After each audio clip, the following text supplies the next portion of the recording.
Hello, everyone, and welcome back to another episode of the Pro Crastinators podcast. The legendary two-man episode is finally here. No one will show up, and if we do, I'll be so upset.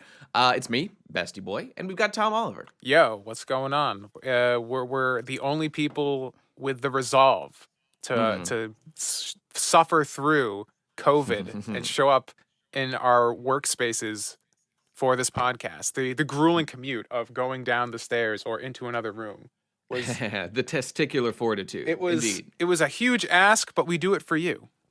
That's right, and you owe us. So patreon.com/theprocrastinators is the only place to give us money. There is a new bonus episode out about the contentious episode topic of topics. Indeed. And we get into all the nitty-gritty of that, so go check that shit out. If you're a fan of $5. insider baseball, this is like the insideriest baseball, and it gets pretty It may be heated. the most... It does.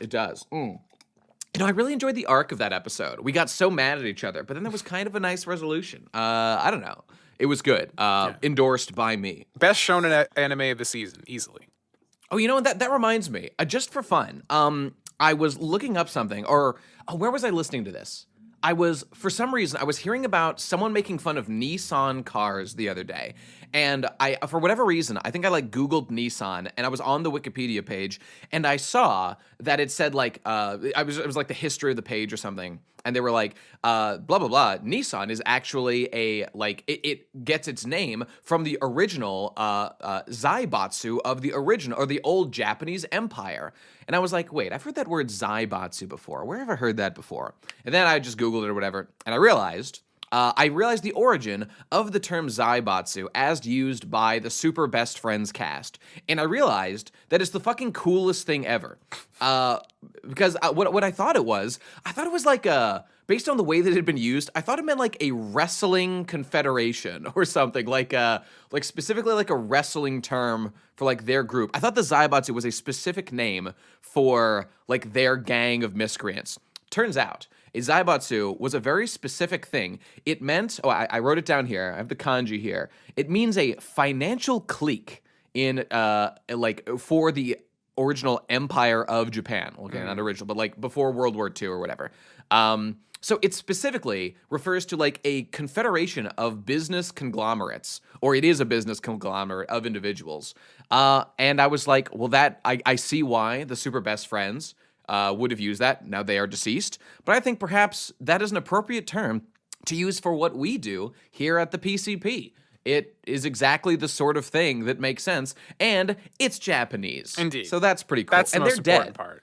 They're dead. Yeah, so we can just someone take has it. to carry the flag. It's ours now. Both the Super Best Friends and all the Japanese from back in the day that were using it, they're all Are dead. So Yeah. it's totally free and open.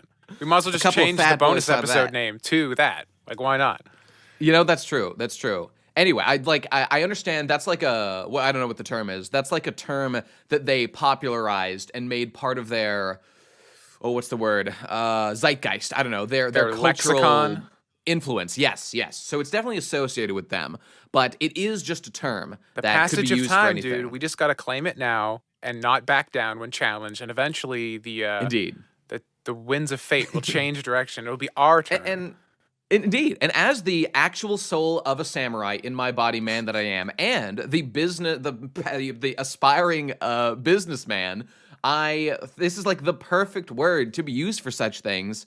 So fuck it. I think it's totally sick, and I'm not gonna let it die now that I actually know what it means. It's totally cool, and I'll do it in honor of you guys as I use this word. Rest in peace, Super Best Friends. Anyway, so I learned the term. Maybe everybody who knows them, since they were very popular and still are individually, already knew what that meant, but I just had a spiritual awakening, and it was totally sick, and I feel good about it. Indeed. It's. Did you know what that meant, Tom? I had never even heard of the word before you mentioned it. Oh, okay. Right now. Okay, I see. I am not as much as a weeb as you are, unfortunately. I haven't reached that apex of power yet, but perhaps it sickens someday. me to think. It sickens me to think that there were bigger weebs than I out there. You know. Luckily, I've remedied that particular malady of myself.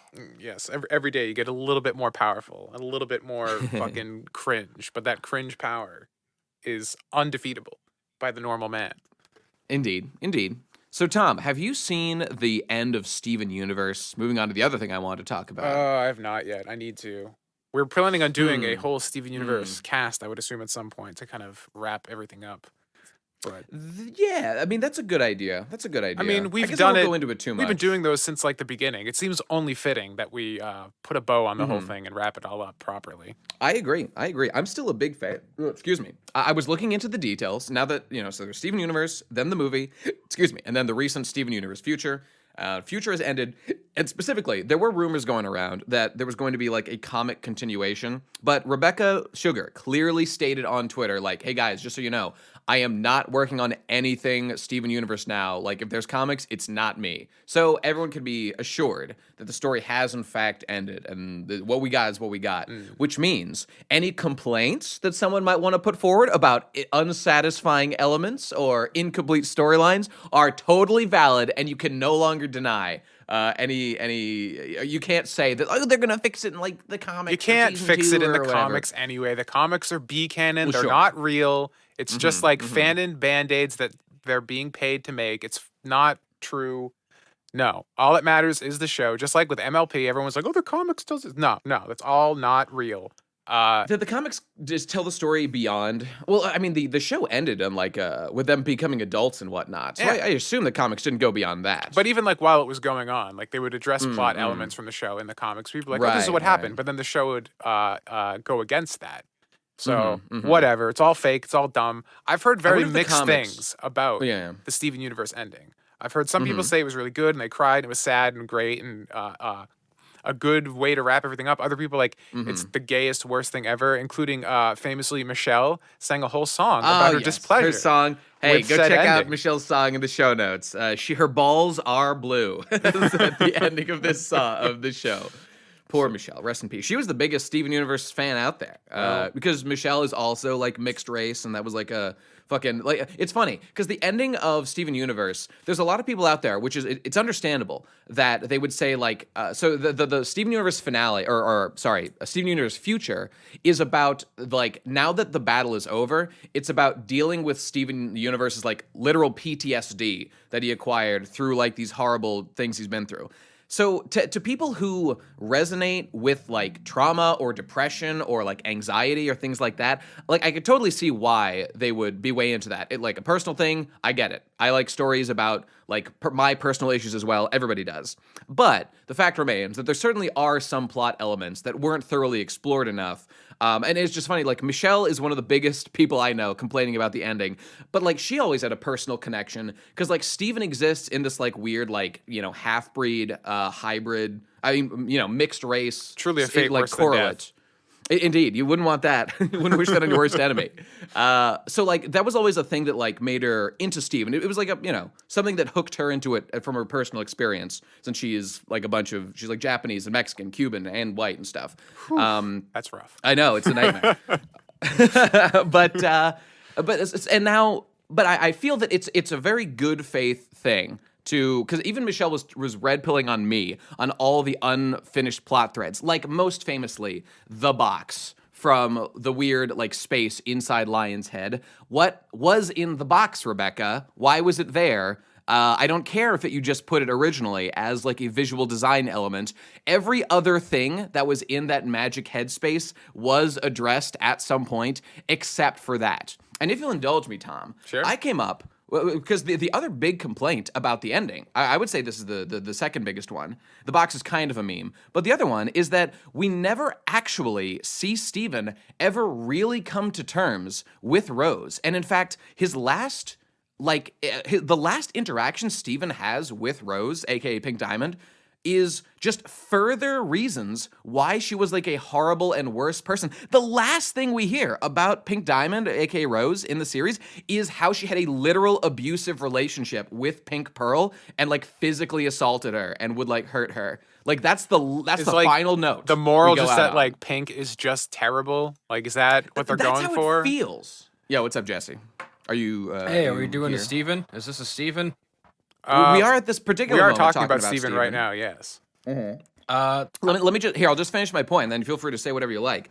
I was just going to say that the way to wrap that up, in my opinion, because Like, sure, everybody complains about Pink Diamond being evil and all that stuff. Okay, but the reality is we learned everything good about Rose and Pink Diamond at the very beginning, and then we learned, like, the bad stuff she had done, like, chronologically before she, like, became a much better person. But to us as the audience, it feels as though we've just, like, heard all bad things about Pink for so long. The right way to resolve that is to bring that full circle. And here's just my little fanfic. The way to resolve it is you get two birds with one stone. The final thing that happens at the very end, like as Steven is like dealing with his trauma or whatever, he opens the chest in his little headspace, and what does he find there? Yet another one of Pink Diamond's Rose Quartz's tapes. And man, this is perfect. This resolves fucking everything people wanted.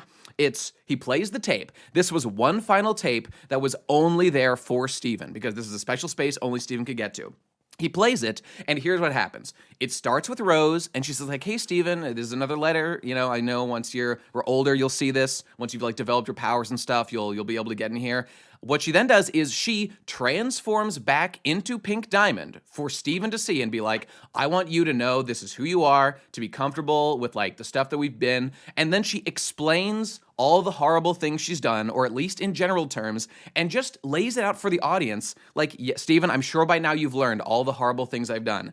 I want you to know that I understand that, like, those things were bad. I grew. Like, you, the audience, you know, this is the surrogate going on here. You've now seen all the worst things about me, but I also understand how bad a person I was, and I work to fix that, which she did. She was a fucking hero and, like, an actual good person before she died, mostly. And she tried to make amends for all the bad stuff she had done. So, like, that should have been the final note that resolved, like, the chest, like, Steven and Rose and the Pink Diamond whole thing, and would have actually dealt on screen, not literally off screen with Steve, or not at all. Not at all. It's strange Steven, like, that they don't have that. anything like that, because there was nothing. She wasn't even mentioned the last episode. The whole arc of Pink Diamond's, like, reveal through this entire show has been, like, she's, like, this fucking perfect person, and then, like, every note of information we've gotten from her after is just like, actually, she was a piece of shit. Yeah. And without doing what you said, bring it back full circle, like, it just feels like, actually, Pink Diamond was shit, she was bad, and that's what you should take away from this entire story. Not to talk down to the audience, but I think the intended audience of Steven Universe is fairly young. I think that audience needs a little. I mean, I see a lot of people being like, "Oh my God, Pink Diamond is a monster." Sure, when she was young and foolish, she did a lot of bad things. But let's resolve on, like, in my opinion, like, the most healing attitude that we all need as a society, that people can change and grow. And the fucked up thing is, we already know for a fact that she did grow and change and did become a good person, but everyone's just forgotten that because narratively that's further back in our minds, and we're just not thinking about that. She was a hero and a good person. Yeah. I mean, is there really anything that needs to be resolved with her? Because, I mean, like, you don't have to, like, redeem her and have her, like, go like, oh, hey, you know, I'm not a piece of shit. This idea that people have that, like, Pink Diamond is, like, all bad and she's a piece of shit and she's a monster is, like, totally missing the entire point.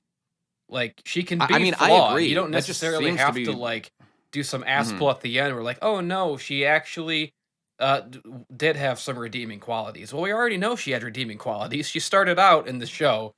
All we saw were her redeeming qualities. Just because we're later introduced to some more, you know, three-dimensional shitty aspects of her doesn't mean, you know, that she's just sucks completely, even though she kind of sucks. I totally agree, but just consider the fact that I see a vast sentiment of discussion online, specifically about how, look, like, these are the kind of people we hear. Like, there's a lot of people, there's a certain overlap of fandom of Steven Universe, of people who enjoy Steven Universe, and people who, when they learn one bad thing about someone's history, like, now think that person is historically bad for all time. I think there happens to be an overlap between those two camps. But that's all of humanity everywhere, and I don't know if we've discovered a cure for it yet besides mass destruction and death for every human on Earth. I just recommend a little reminder, because I felt like we left it on a very negative tone for everything that that Pink and Rose had done.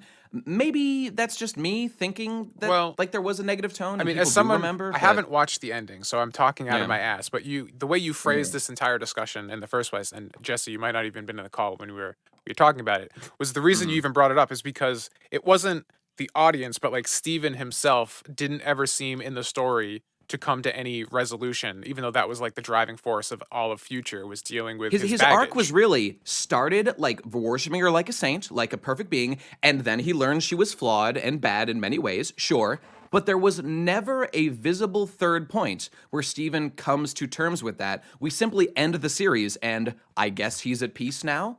That's fairly unsatisfying. Well, he I has think, that one for line. There's one yeah. throwaway, blink and you'll miss it with your ears line where he says, "Oh, blah blah blah," and I'm talking to my therapist online once a week. So that's kind of True. like implying that he's still dealing with it, but in kind of a foo-foo way. I'm so sick sick of hearing about therapists and therapy and mental health. This whole thing has gotten so out of control in our culture now, where everyone's like, "Oh, therapy is always good and it's good for everyone, and if you have problems then you definitely have a mental health issue, and you definitely, it's good to whatever happened to just like stuffing shit down like a man, whatever. Maybe the older generations had it right. I'm sick and tired. You're Have just you, constantly bombarded with all this mental health care shit, from all directions, and it's like, enough is enough. Just leave Have me you, alone. That's my mental health. Have you ever Just seen The leave me alone. Sopranos? Have you ever seen The Sopranos, Jesse? No. You are exactly like season 1 Tony Soprano, where he has like people don't know this, but the actual like underlying plot of The Sopranos is not just cool mob boss stuff, which obviously is what happens day to day, but the actual plot is about Tony Soprano getting therapy because he has these panic attacks that are very unbecoming of a mob boss. So he has to so he deals with his mental health like throughout the entire series as like the main underlying like Tony plot of what's going on. But he's always like, oh shit, what did he say? What have happened to the strong silent type? Whatever happened to that kind of man? Well, Whatever happened to just keeping it all bottled in? I agree completely. He's right. Yeah, Yeah. it's the right way to go. You don't want to.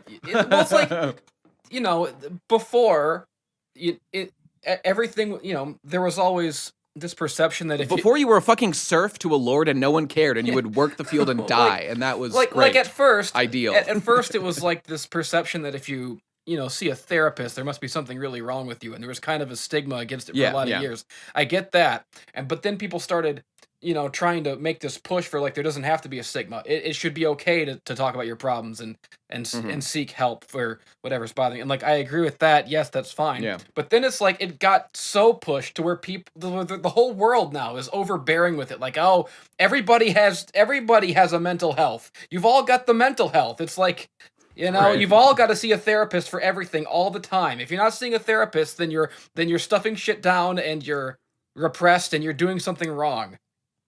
My dad is a psychologist, and he always had a predisposition. Like, there have been several times in my life where, I don't know, like, just everything isn't going, like, exactly the way I want it. Like, for example, when I was just, like, looking for better jobs and trying to, find, like, an internship to finish my degree and stuff, my dad would just recommend, he's like, hey, Nate, why not go talk to someone, go like talk to a person.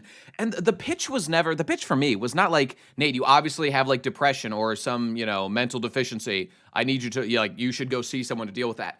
His idea was like, I assume because this is kind of how he deals with his patients, because he deals with a lot of like old folks who like they don't necessarily have a lot of people in their lives to talk to every day because they're in nursing homes and stuff. He'll be like, Nate, just go to a psychologist or whatever, and just like have a discussion, basically simply about whatever you're trying to improve about your life and like trying to get straight.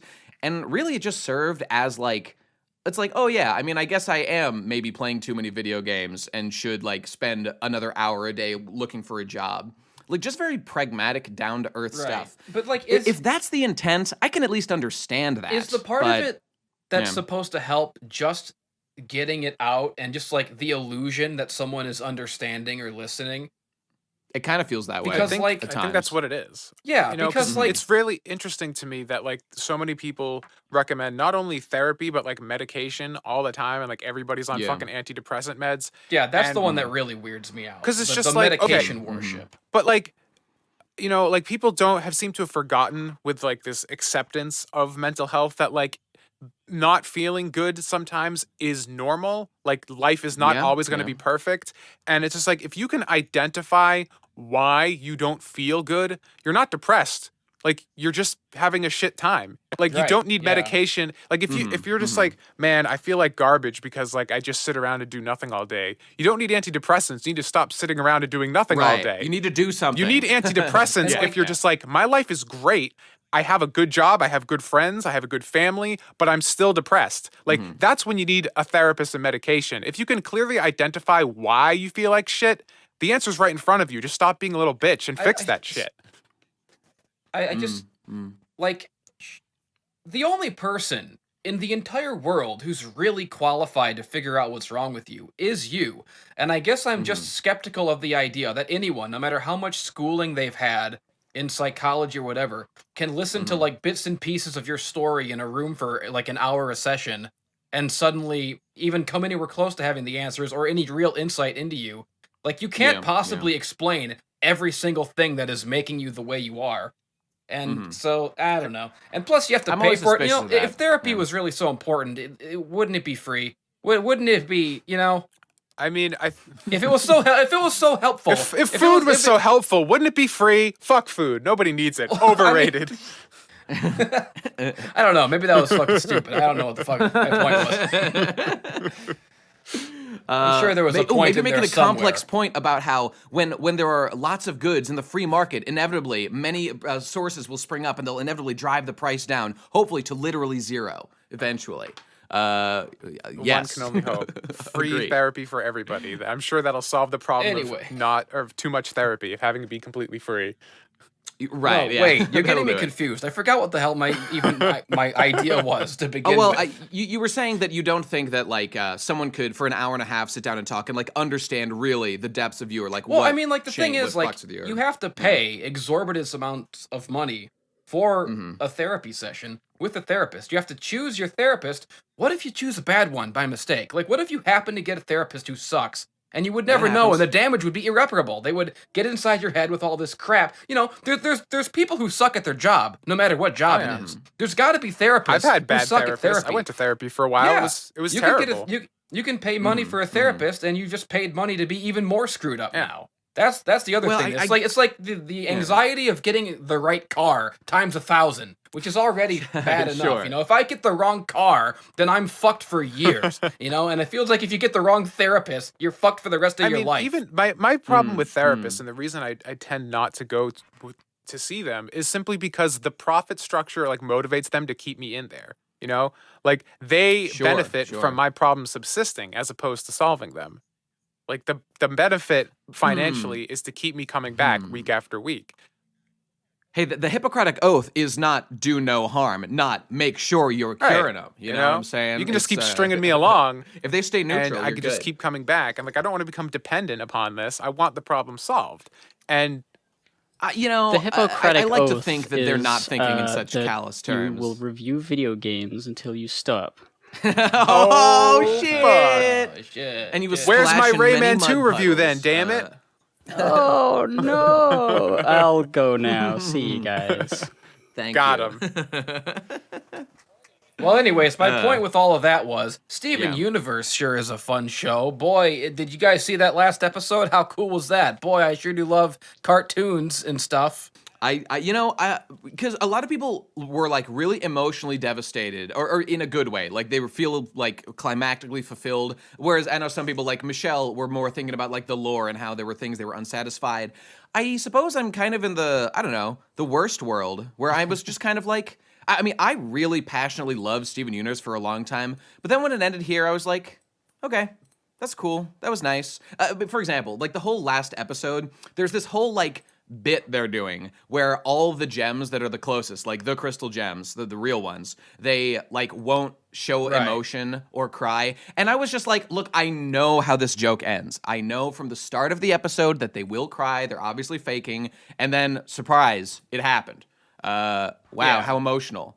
I Cool. do agree that like after they all hugged Monster Steven and he got back to normal, and then the episode ended Yeah. there. Then the next episode, like it's a time skip, and he's just fine, and he's moving out.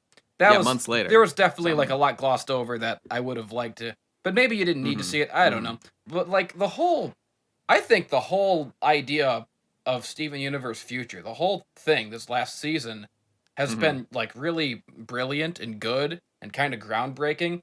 I mean, just the idea of like, Steven Universe is a kid's show. It's like kind of like a play off of like a shonen anime thing almost, or like a Sailor Moon some shit. This is like a little boy saving the world. The idea to do that and then not gloss over the fact, as any other show would and has throughout history, that this would mess a person up, especially a child. To say after, it's the big battle is all said and done, okay, let's not just end it here. Let's do a whole other season dealing with the mental and emotional repercussions and trauma that this has all had on poor young Steven.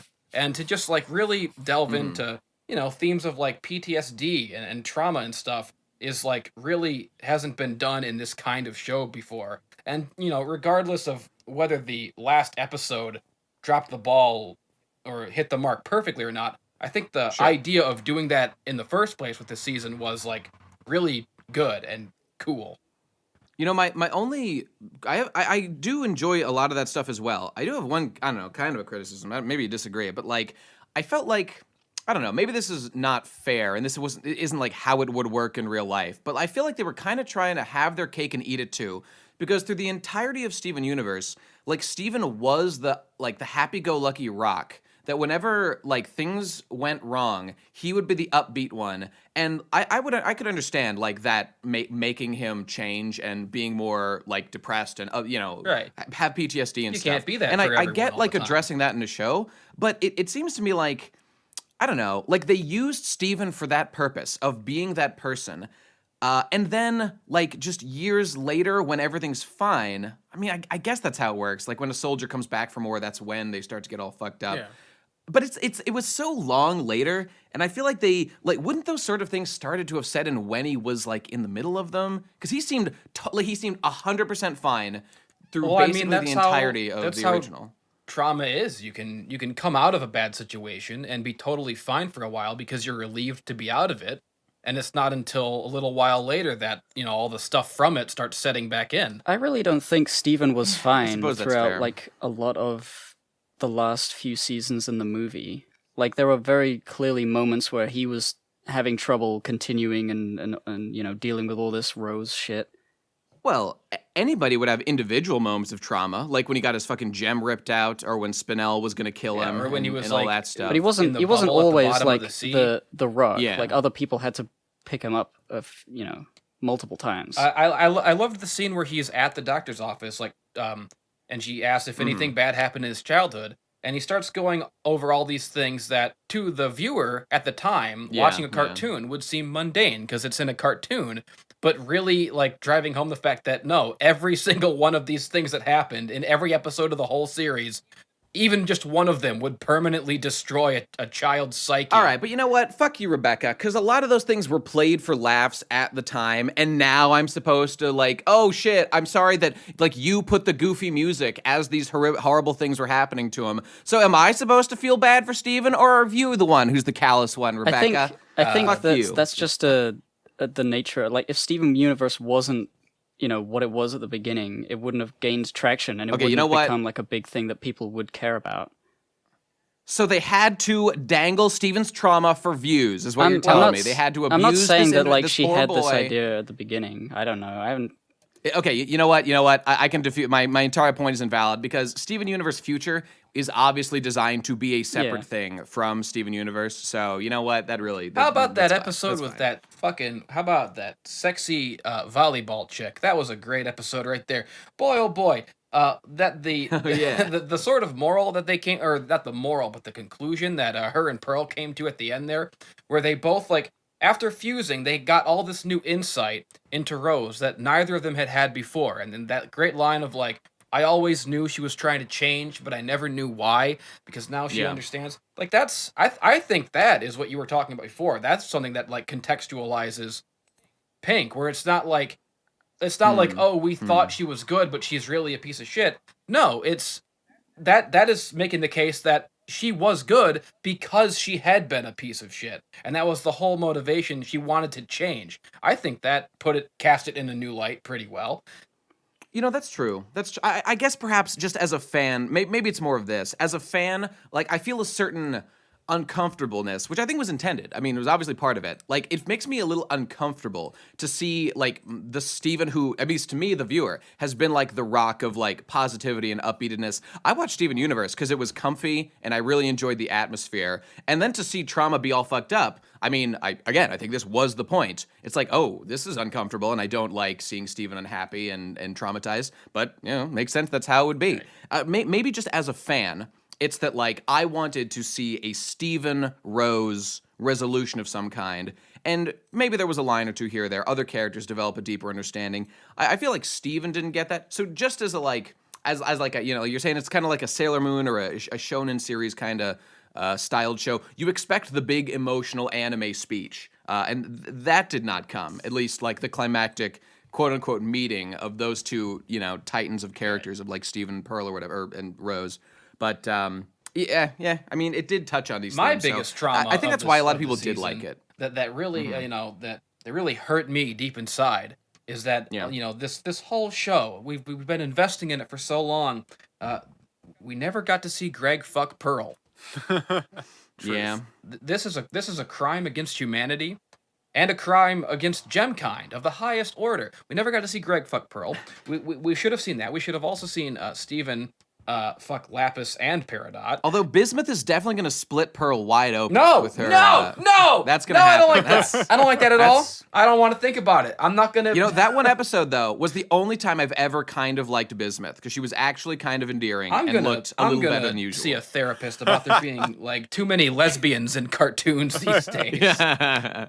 Oh, you know what I was saying? I was saying to Michelle the other day, Steven Universe, the original Steven Universe, which I could get on board with, was really the story of all these dumbass bimbos and hoes and sluts. They needed a strong patriarchal man to set them straight. And that's what Steven Universe was. But now, Steven Universe Future is fucking all these women coming in and saying the man needs to figure out his emotions. It's not okay that he lashes out and literally kills people. You made me a warrior. I had to be strong to defend you. You made me into this creature. Now you want me to change?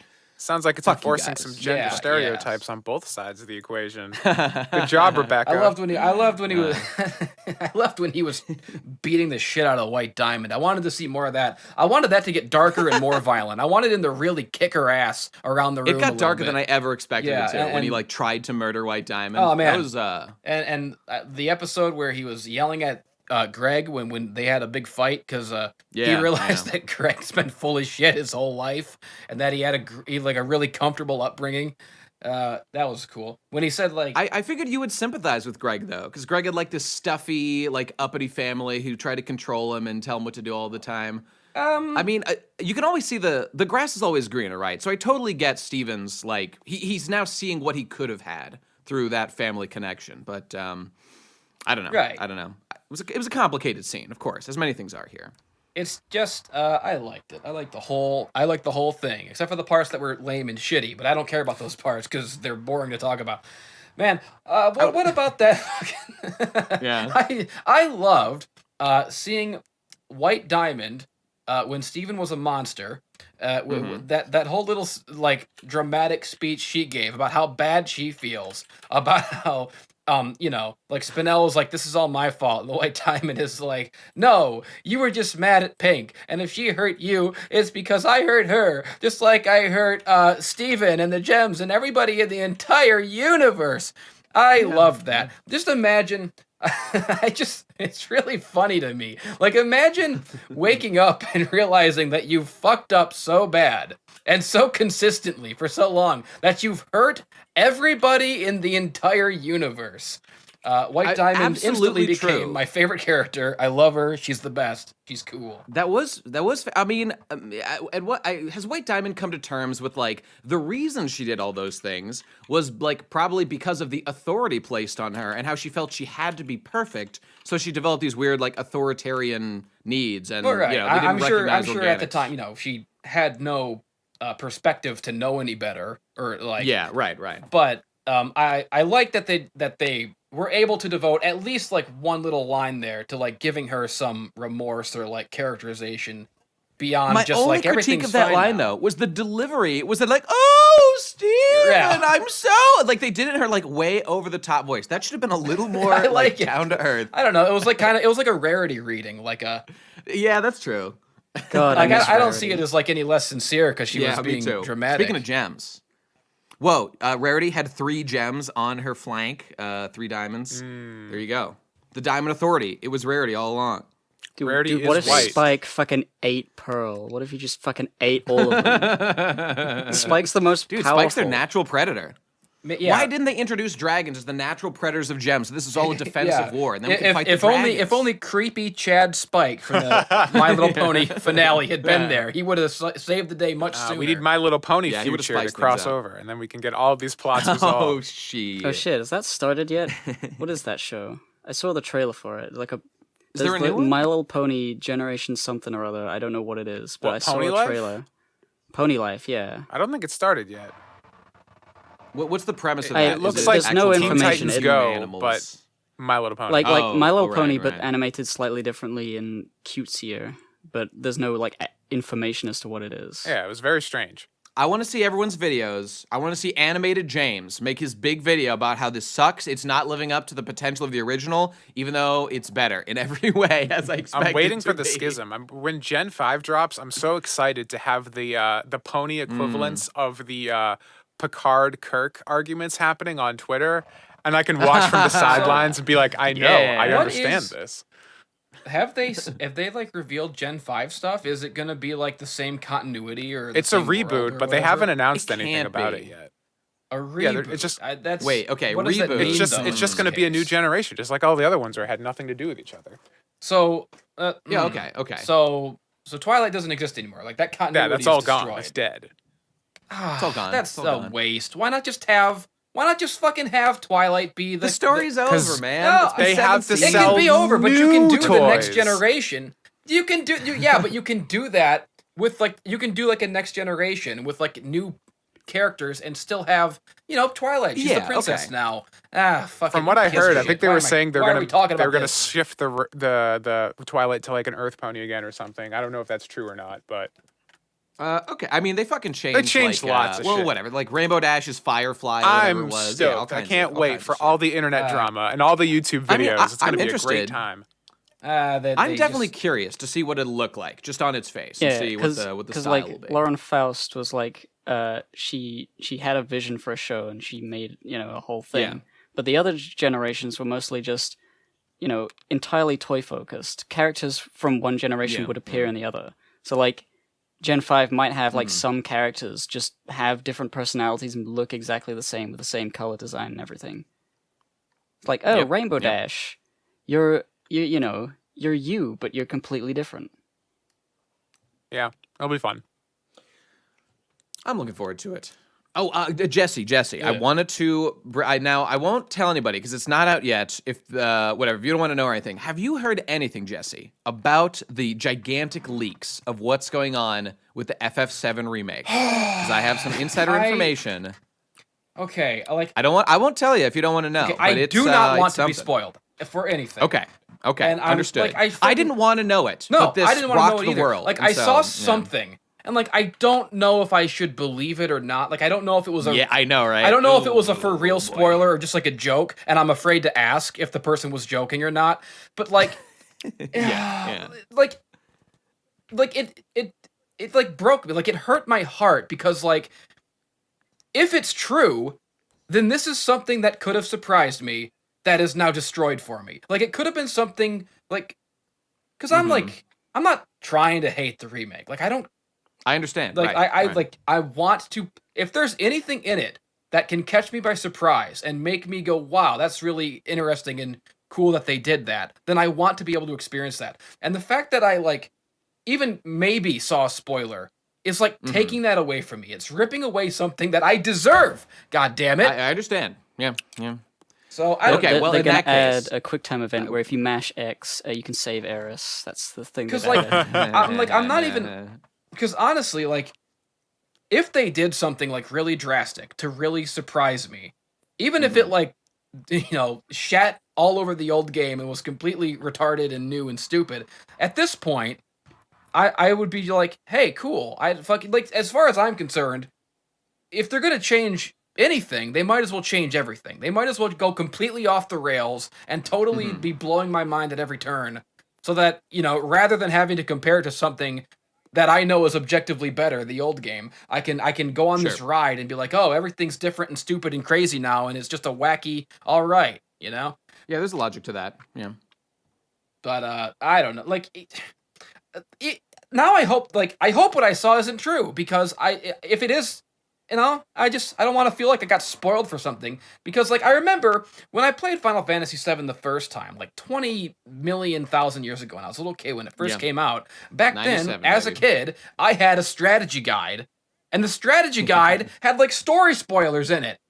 So like even as a kid, I got spoiled for the game. This game that is now, that became like my favorite game of all time, and I've waited all these years to now know that I had a chance to get surprised finally and got spoiled again. It's like a sick joke. It's like it's even harder now to avoid. You gotta just mute Final Fantasy VII and FF7 on Twitter so none of those tweets show up. Yeah, that's true. Let me check. I'm just checking the release date real quick. It is coming out. Oh my God, April 10th, 5 days I thought they from pushed today. it back. In fact, I think when you're hearing this. Well, okay. I just Googled it. Maybe they did. Is the reason that like the spoilers are out because like they gave some people the game early? Because I kind of came out early in some regions. I saw a tweet of somebody in I think Europe somewhere that has their copy. Is it the virus's fault that this happened? That these leaks are out there? It's not the virus's fault. If this happened, if this virus spoiled me for a video game that I'm looking forward to, even slightly, that's a bigger tragedy than anything else it's done. To our nation, that's the worst the fabric part. of society. That's the true tragedy.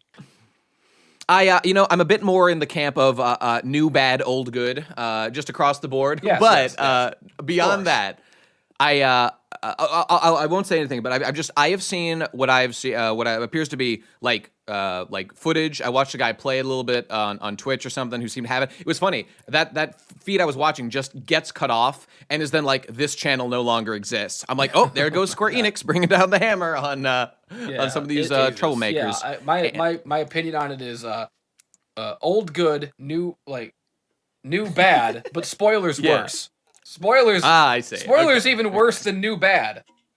Because the thing is, I've heard some spoilers that are troubling, I'll say. But, there is a possibility this could be something special. And, I mean, as we've said before, you and I, it's like, you can't not be... I was just watching a guy fight something, and I was like, I can't ignore the fact that, 7-year-old me would be creaming his fucking pants looking at what I'm seeing before me right now. The logical, rational, thinking part of your brain tells you they're going to ruin every part of this. They're going to shit all over it. It's going to be bad. Zoomers are going to play it, and they're going to think that they're going to think this is the real one. God, but there is still underneath it all. There's this small burning ember of nostalgia that you just can't get rid of, and you look at it and you go, God, looks kind of cool. If I get so excited for a really cool piece of Tifa fan art, how can you not get excited for this entire game that is essentially fan art? Tifa fan art? Yeah. Speaking of new bad, I'll tell you, I've been playing the Resident Evil 3 remake. I've heard bad things. New bad. I don't know. New very new bad. I thought it was being reviewed pretty well. Is that just the mainstream journal opinion and real people think it sucks? So I did that. I did a video when Resident Evil 2 remake came out called Resident Yeah. Evil 2 is great, but I hate it. Sort of tongue in cheek. I had some criticisms and some complaints, but I think Capcom. Capcom must have seen my video and said, "We'll show this guy how good he has it now. We'll show him he wants to complain about a Resident Evil game. We'll give him something to cry about." And they sure did. First of all, I think How so?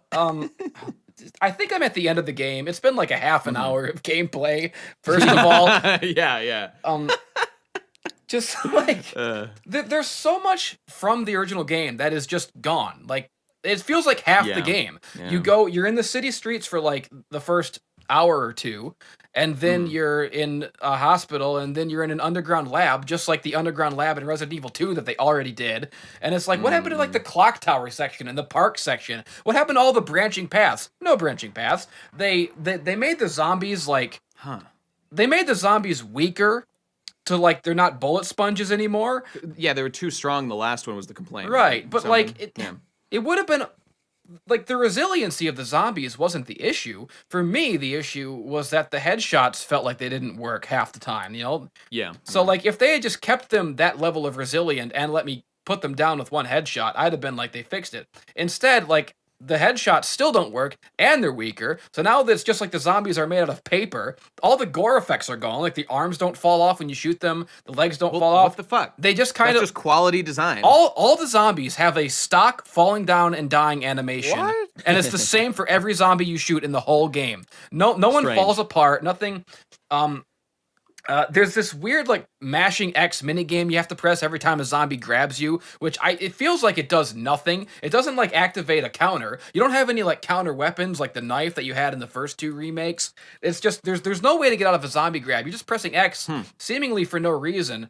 And also, you know, it still has the problem of every time a zombie grabs you, the camera swings around to be cinematic, and then it comes back and you're disoriented and you run into another enemy, which is even worse when the Nemesis is chasing you through the whole level. And the Nemesis, they just bungled all their bangles with the Nemesis. Let me tell you, brother, this guy used to be the head honcho, big cheese, chairman of the fucking board of Resident Everybody Evil. knows you know, him. before they retconned, you know, Albert Wesker into being like the series antagonist when he was still technically dead. You know, Nemesis was like the big bad of the trilogy. He was a culmination of like every, you know, the ultimate evolution of these monsters you've been fighting. He was intelligent. He hated you. He was a bully. He ran at you and he just punched you. He was mean. He had guns. He had fingers to use guns. And he chased you. And like the chases were dynamic and like real and part of the gameplay. You'd walk into an alley and you'd have to run and he'd chase you into other rooms.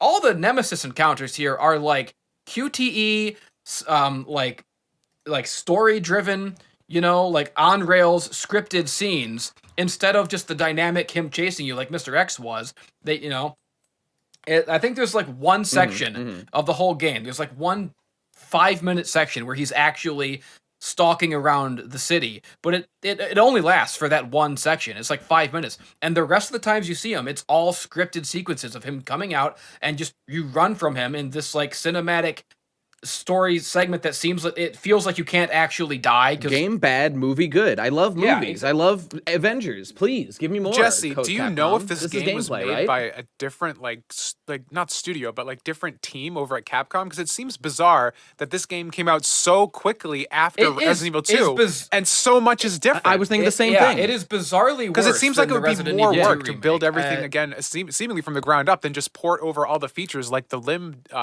damage and stuff from 2. Yeah, I think it was I think it was definitely rushed because I think someone the YouTuber Sphere Hunter brought this up in her review. Yeah. Where it's possible that because there are more zombies on the screen in this game, like there are bigger hordes, they had to like take away some of the features of the zombies Not to worth make it. them fit more. Well, great. Maybe. Yeah, not worth it at all. Especially when, you know, you have these, much bigger hordes of zombies, but they all go down like paper mache. So what's the difference? Fucking, I don't know, old good, new bad. Old good, new bad. Hey, listen to this though. I happen to hear one piece of, I don't know, like developer commentary. The art director here in the Gross Discussing Audio Links chat. I just posted 2 images of Jill. All right.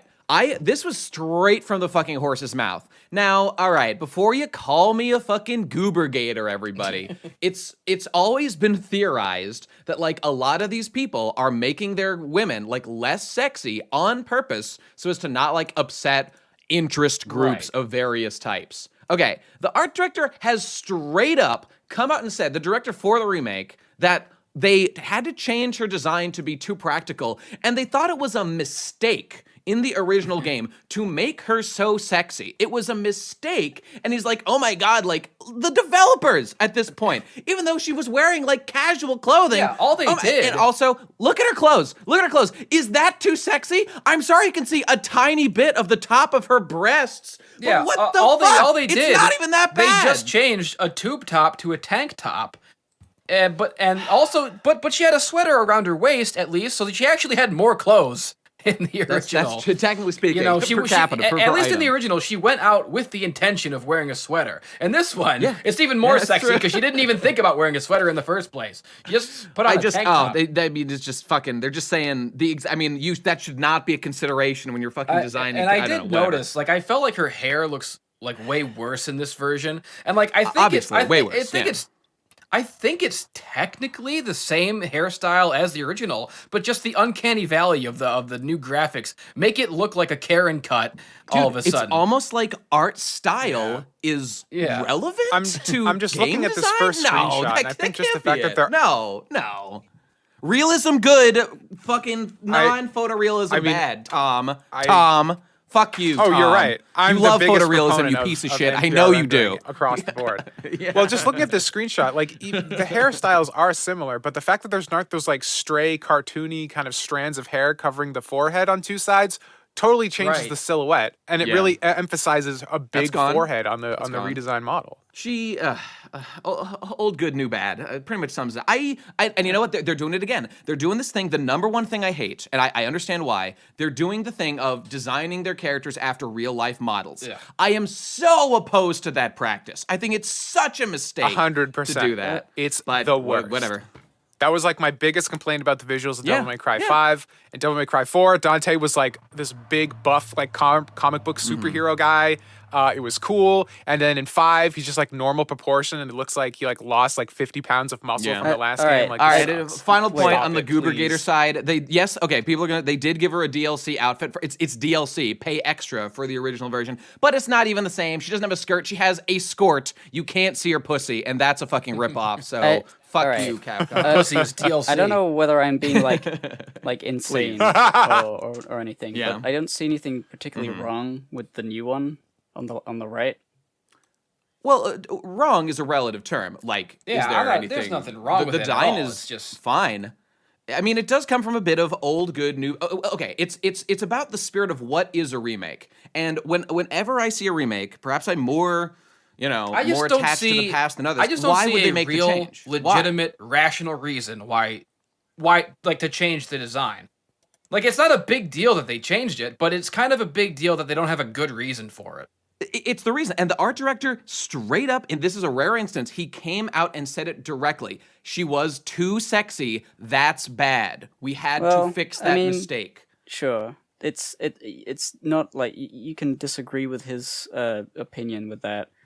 I just personally would I don't know. I feel like if he thought that it's too sexy, we need to change it, and he does that, and the game is the game is the thing that matters more. Like, this is an image. You're never really going to be looking at this character in this exact way. Usually going to be seeing from the behind, and you're going to be looking at the zombies that are coming at you. So All this, you're saying, what I'm saying is that your point is you don't care about these details. Others might. And, well, I'm not really basically a big Resident I'm Evil fan. getting to a larger point of sexy characters are good, and I do like them. And I personally, if I were to design a game, would not shy away from having a sexy character. I hope, all I hope is that there's more people like me in the world like that, who are not terrified of making sexy characters. With remakes, it feels like it's always a big brand. They're making a remake to make money. Nobody has any artistic, not really, no real artistic integrity is going into remakes because they're coming from a point from the top down. Big guy says, we have an IP, need to make money, use IP to get people to buy thing because they're stupid and they will buy the same thing over and over again. Sell same thing. So for them, the entire thing is all about PR.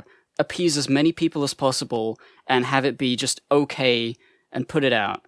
And indie games don't need to worry about like things like that, or like newer games, because they're designing characters for the first time. So like while this is this is bad, and I agree with you, I generally just don't think it's a big deal because remakes are bad just in general, and fuck them. Okay, but well, I mean, why are they bad? Well, okay, that's a complicated I forgot question. to mention I'm about Resident Evil. You're arguing 3. the pragmatism. I'm arguing the like ideological concerns. Personally, Well, I'm not arguing for yeah, them. I get your It's point. just sort of like this is the I'm reason not saying you that are. I don't really see too much of an issue, because it's a remake already. It's what look. I'm not even I'm a coomer, but I'm not a big coomer, and so like yeah, I enjoy attractive female forms. I am and a big whatnot. coomer. So, I'm just but putting that out there. fair enough. Fair enough. It's when it's so clearly stated in black and white, like the exact reasoning that like these people are fundamentally opposed to, like, because they think they'll have issues. To me, it stinks of cowardice or an ideology that I just disagree with. Either they're trying to appease people, and it does come back to like they're changing thing. I mean, Jill's outfit is iconic. I never played Resident Evil, but everyone knows this fucking outfit because it was great got a and funny everyone loves beret. it. But it's the beret too and all that stuff. But they're, I mean, it gets to larger issues of like, should we sanitize culture? Like, is sexuality bad and needs to be scrubbed? I mean, that's the real issue it touches. I would strongly argue no. Like, I don't want like hardcore pornography available 24/7 all the time. I mean, available is one thing, but like visible and in your face. But tasteful, sexuality is not only appropriate, I think at a certain point healthy for people to be exposed to. So I don't know. That's kind of what it gets to for me on the larger front. And maybe you agree with that, but you're just arguing pragmatism. Well, That's also what I'm perfectly arguing is that understandable. you'll never really get this from a remake because of the way remakes are monetarily focused. Like if you want to change the world of video games, remakes have to stop being bought by people, and new games have to be embraced more. But it's not as easy as just I'm the biggest saying anti-remaker. because the games have to be good, and all that sort of stuff. I hate remakes, but good ones do exist. I just discourage it because they generally come out bad. For example, Pokemon Heart Gold, possibly the greatest remake of all time. That game is, I mean, it's great, and in basically no way does it make the original, like, worse. Well, okay, it kind of replaces it, which is one of the reasons I don't really like remakes, but it didn't really, like, sully the history. I mean, they did change the design of the main character, which looks way gayer now, which is too bad. But other than that, it's basically inoffensive. Everybody loves the Resident Evil 1 remake, which I never played, but they tell me is, like, even better and just as good and honors the original, all that good stuff. That's all good. That's all good. So, I don't know. It's just about how you do it. One thing I forgot to mention about the Resident Evil 3 remake, the reason why I think the game is clearly so rushed and has so much missing from it, is that when you buy the game and you download it, it comes in 2 separate downloads. There's the game, Resident Evil 3, and then there's an entirely separate game that is just like some lame online multiplayer raid mode Left 4 Dead bullshit. Of course. That like no one would ever play. God damn There's it. no reason anyone would care about this ever. Nobody asked for this. It's like 4 players are guys going around fighting, hordes in a room to try and get out of the room, and 1 player is like a controller person, like putting zombies down like a SimCity guy. And it's like, who asked for this? What is the point? And you know what's not even in the game, which originated in Resident Evil 3, the Mercenaries mode. It's not even in there. So they took out a bonus mode that was part of the game originally and created a whole new bonus mode that is lame and sucks and nobody would ever care about. And also the game bad and also old good, We got to call this episode Old Good, New Bad. Yeah. That really sums it up. I'm in a real slight tizzy about it. Oh, yeah, I remember back in the day when they were making the first season of Steven Universe. I was there when Garnet was a fusion for the first time. That old was good, but this new was bad. I just don't just not doing it for me Oh anymore. God, they're gonna remake Steven Universe someday, and the Nemesis is gonna suck.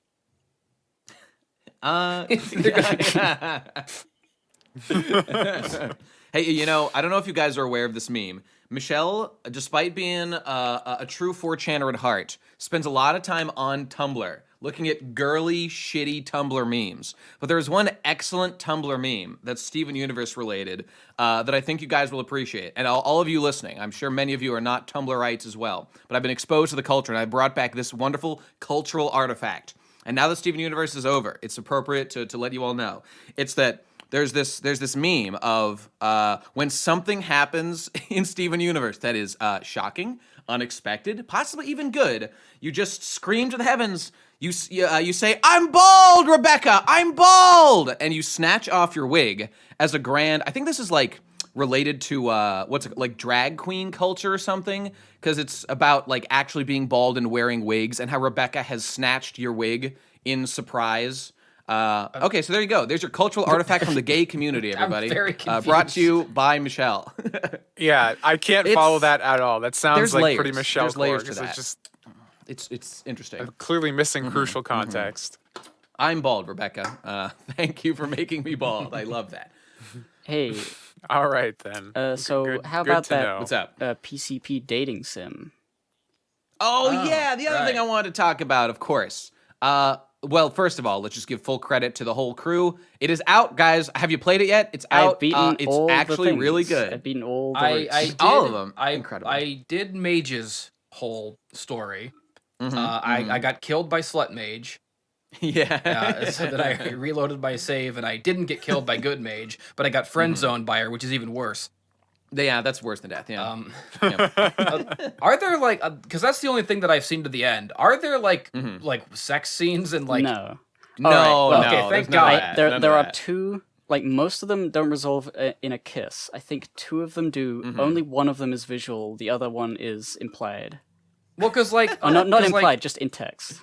Because when I did, Sure, when I did the mage route, you know, it didn't have one. So I thought, okay, thank goodness they're not doing creepy, weird sex scenes of all of us. Yeah. But then I had the thought, wait a minute, what if they are doing it for all of us except Mage because she's the girl? And that filled me Right, with rage right. and hatred for Sure. even the possibility of it, of that double standard. I could see that.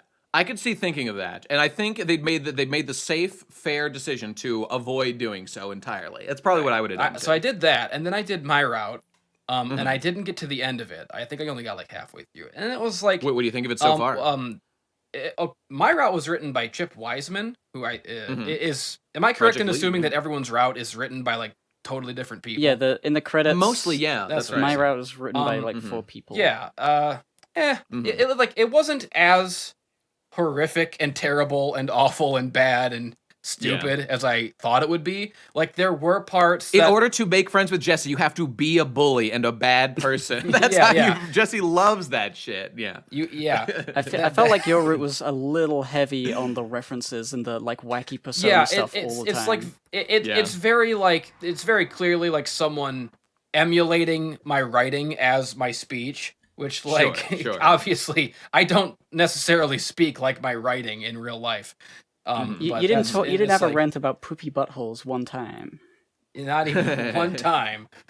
Like it wasn't as horrible as I thought it would be. There were parts that like I thought were cleverly written or that made me chuckle. The whole part with Colt Corona, I don't know if he's in it more than just this one part, but there was one part where like Colt Corona is like just saying dumb shit, and I'm like, that's funny. Like I'm very happy to see Colt Corona immortalized in a video game. I'm more You know, in one of the other routes, I just saw like something was happening, and just a shadow darts past. I was like, "What the fuck was that?" Yeah. I think it was Colt Corona. There just is a dashing Colt by. Corona scene that I got to that was very funny and hilariously written, and it's like Nice. like I'm as trepidatious and horrified as I am to see myself portrayed by like the fan interpretations of me.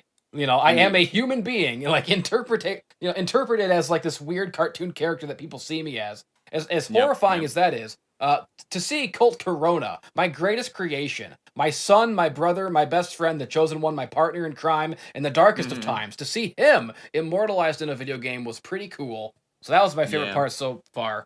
Yeah, it's okay. I've seen a good amount, and I'm prepared to say that this project is good. Yes. Is And based. It's definitely I'm like glad it just like exists. the detail in the backgrounds and all the little references everywhere It's is so like really cool, man. Yeah. Just like, I mean, I can't help but play it with like this constant critical eye of rage of like, I would never fucking Yeah. say that. Why do you think this of me? What is wrong with you? I hate you. You make me regret ever being a public figure in the first place. I want to die. Yeah. But aside from that, it's pretty decent, I guess. Yeah. I had a bit of a Agree, similar thing. agree. I mean, I haven't played it yet. I'm probably going to play it tonight. I'm terrified for basically the Yeah. same reason you're saying, Jess, Well, of like how I'm right. being Tom, interpreted. I and like I felt like your that. Guys, that'll they give be a scary. disclaimer. There was no connection to real people Right. intended, so I don't Like know what all you're the talking about. It was just, all my yeah. dialogue is like funny and like I look at it and it's charming. I'm like, okay, that's good. I like this. And until like there's one like little jab in there that fucking ruins it. Like it's like, Sure. oh, and then Jesse said this word, but I don't think he knows what it means. I'm like, what are you talking about? Why would you say that of me? Like did I use that word wrong once and like 5 years ago and just someone never forgot it? Like stop.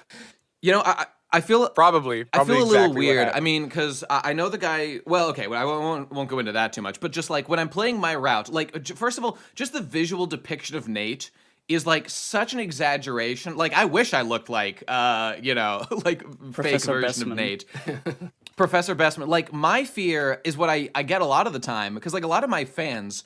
They do a thing where they like think that I'm actually way cooler than I actually am, and like my biggest fear was that like this is gonna be I'm just going to feel bad about myself because this depiction of me is like so much better. But the Nate route actually it kind of deals with exactly that issue of how like Nate projects and like looks really competent, Right. but actually he's Well, got a I lot of always like feel like the insecurities fans- and issues, which is true. Like kinda. I feel like like fans of mine think I'm cool for all the wrong Yeah. reasons that I don't want people to think are the reasons I'm cool.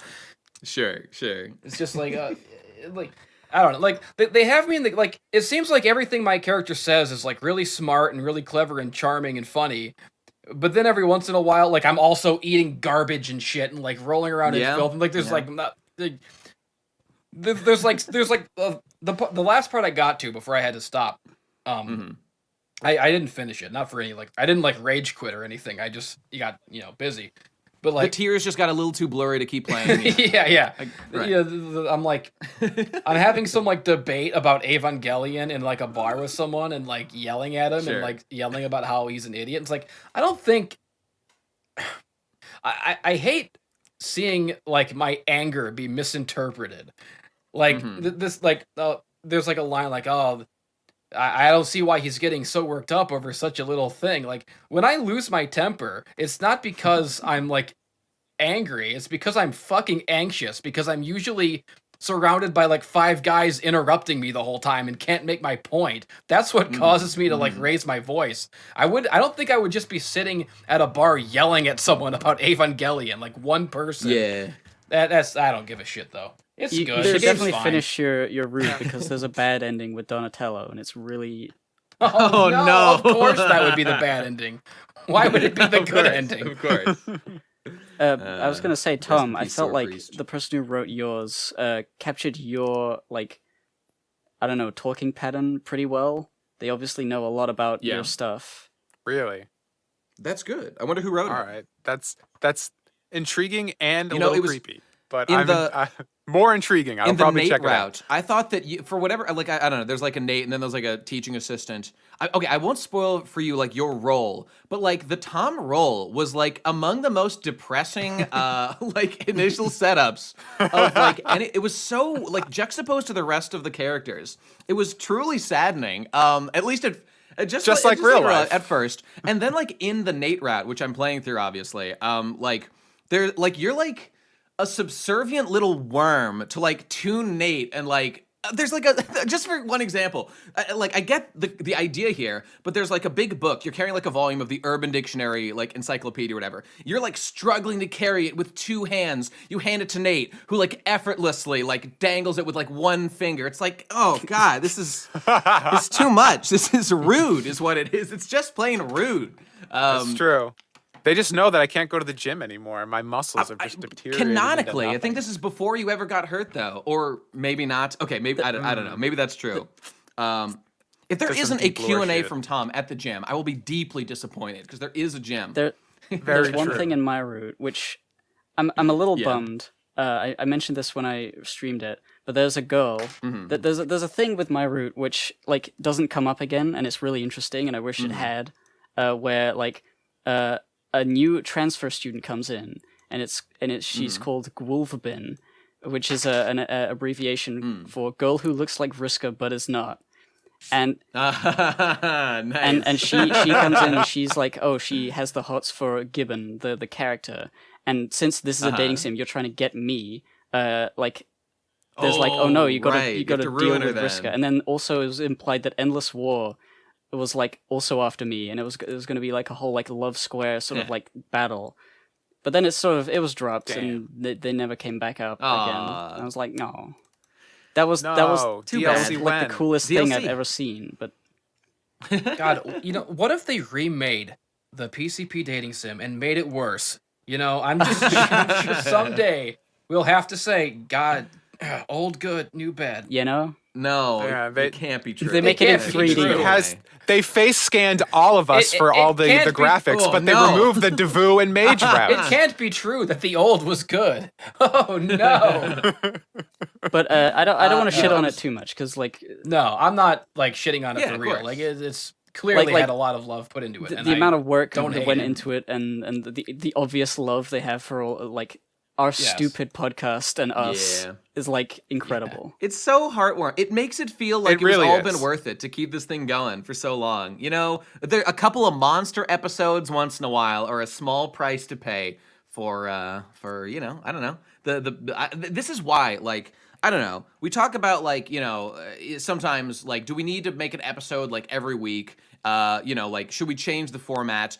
All those are reasonable questions to think about. But like at the end of the day, I really think it's just valuable to just have the thing, at least in my life, maybe you guys agree, to have like a thing in my life that I know, like every Sunday, I come here and I record a podcast with my friends that I've known for a long time, and I respect all of them, and whatever happens, happens. It gets put out there, and hopefully people like it. And you know what? It's had pretty good results with something like this. Just warms me old heart a little bit. See people liking that stuff. It's very humbling. And on a more specific note about the dating sim, I gotta say, like Oblivion Fall, Sixton, Canman, Eric working on the soundtrack. There is some incredible work in the soundtrack. I mean, Wait, do you I want to mean listen to this whole Canman? thing because. I see Canman in the credits of the music? I'm looking at the dating sim OST. I've got it downloaded. Oh. Carcalicious plus Oh, plus okay. plus by Canman apparently. I think it's the one song by him, but there it is. For example, I don't know if you guys have listened to the full main menu song. Oh, yeah, it every is a time. 9-minute anthem. You can't turn it away. It starts off with like generic dating sim music. And Oblivion Fall made this, obviously. He's a fucking genius. It like skews into like a weird warped version of like Through the Fire and the Flames, like halfway through, and then like warps into like more weird shit as goes. And there's like a voice saying like, "This is the menu. You cannot Yeah, stay here. I sat It there and will listened break to the whole if you thing. keep listening." Incredible. And the only other like, there's a bunch of awesome stuff, but the one song I wanted to mention is there's just a song called, and I'm sure there's many examples of this, but there's so much heart. Class of Simple and Clean. I was in like Nate's lecture in the thing, and you just hear like generic classroom music, and then just like mixed into the melody in the back, you just hear like bunk bunk bunk bunk bunk bunk bunk bunk bunk bunk bunk bunk bunk. But they have mixed in like so many of like that was Simple and Clean from fucking Kingdom Hearts 1. So many meme songs have been mixed into this soundtrack. It makes me like so fucking happy to hear that shit. It's like all the memes and all the stuff that I've cared about in my fucking worthless ass life is being immortalized in this dating sim in ways that people might actually give a shit about and think are cool. They have a scene. It's so cool. They have a scene if you go on my route where I play like Yeah. chicken and a basketball for you in my room. Oh, yeah. Do they play the actual Yeah. song from like your? Oh, fuck yeah. That's why I'm in the credits that's so and cool. I'm in the stuff, because technically I said yes, you can use my music.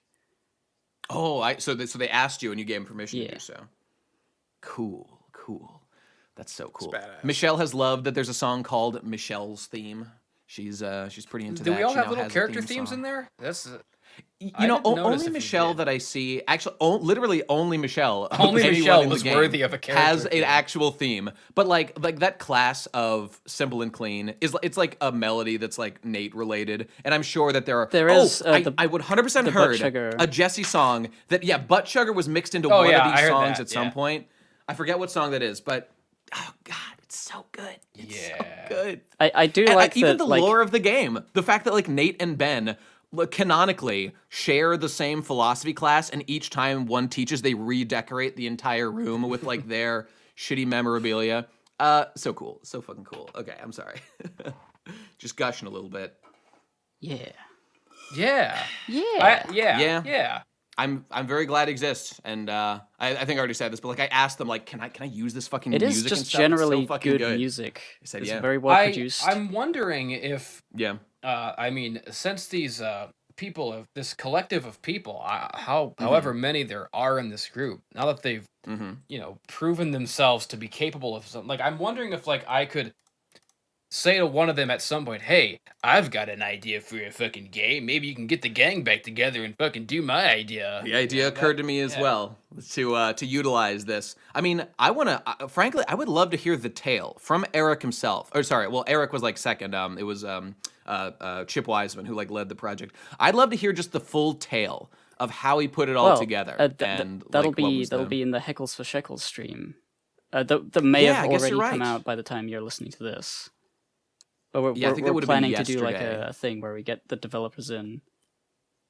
Right. Great point. Great point. Because I want to hear the tale, and because among other things, the game's obviously for free, available now. You can download it. There's a patch, by the way. Excuse me. Make sure you get the patched version. The OST is also free to anyone who wants it. Like obviously, all these guys worked for free. At least I would assume so over this time, just out of love of the craft.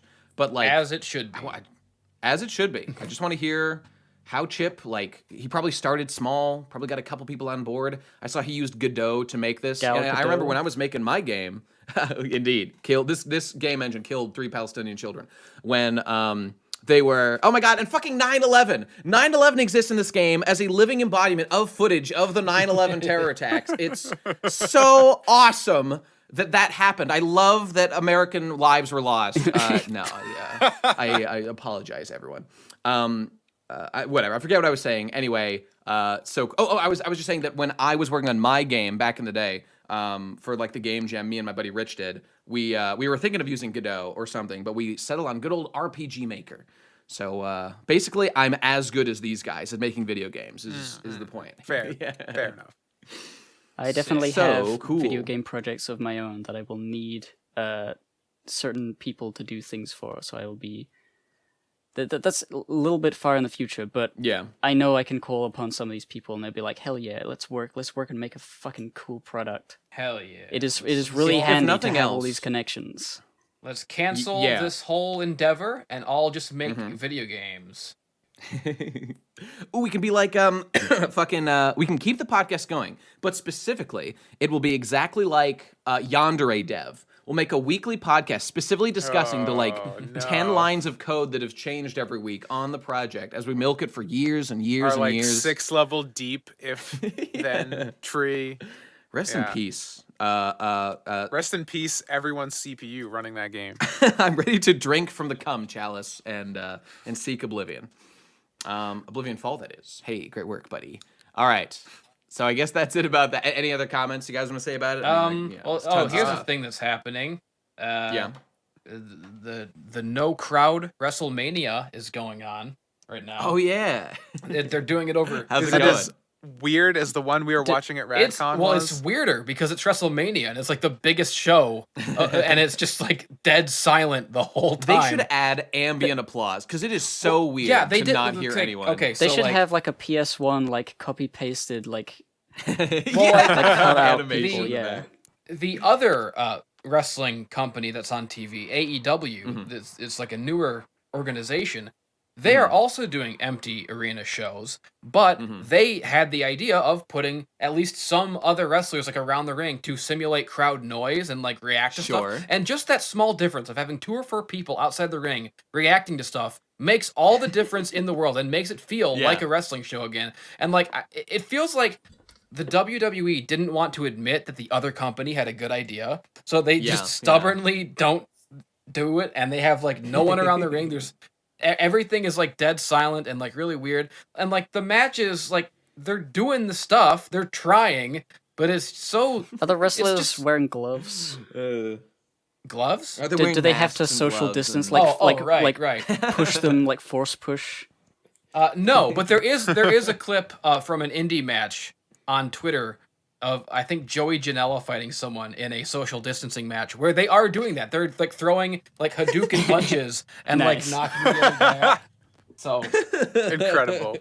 Yeah, but they did do even though like the majority of the matches, you know, they definitely suffer some from not having the crowd. And some of the big like moments, like tonight it's going to be the Edge match, like his first match returning after like 9 years out with a debilitating neck injury. You know, it's a big deal that he's returning, and unfortunately he has to make this great return to an empty arena. So that's sad. Yeah. But that's rough. They did something the last match of the night last night was so cool. It was The Undertaker versus AJ Styles in a boneyard match. And this is the one part where like the social distancing quarantine thing ended up being like a blessing in disguise, because for the last couple of years, like Undertaker he's a much older man than he was, and it's been kind of uncomfortable, some of his recent matches where like he's fighting Goldberg and he's getting dropped on his head and like he can't stand at the end of it, and it's just like, ooh, maybe he should hang it up. I don't like watching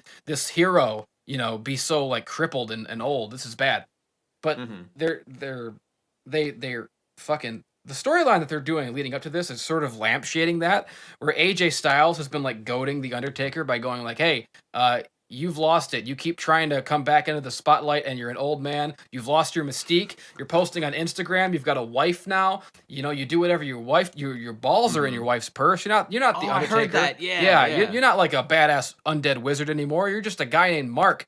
And Undertaker's like, how dare you call me Mark? I'm going to kick your fucking ass. My legal name is The Undertaker. So they're having. It's awesome. So they're having a boneyard match. They didn't explain what a boneyard match is prior to this. Yeah, I was wondering. No, I think they probably would have called it a graveyard match, but they didn't want to say graveyard. Like during the pandemic or something. So boneyard is better. Sure. It wasn't even an actual boneyard. Like I was picturing like the elephant graveyard from the Lion King, where like in the video game where you platform on top of the like elephant skull. It wasn't a boneyard. That's how the Undertaker will win. By platforming. It was just like a shed, and like a shed and a yard with a hole dug for a grave.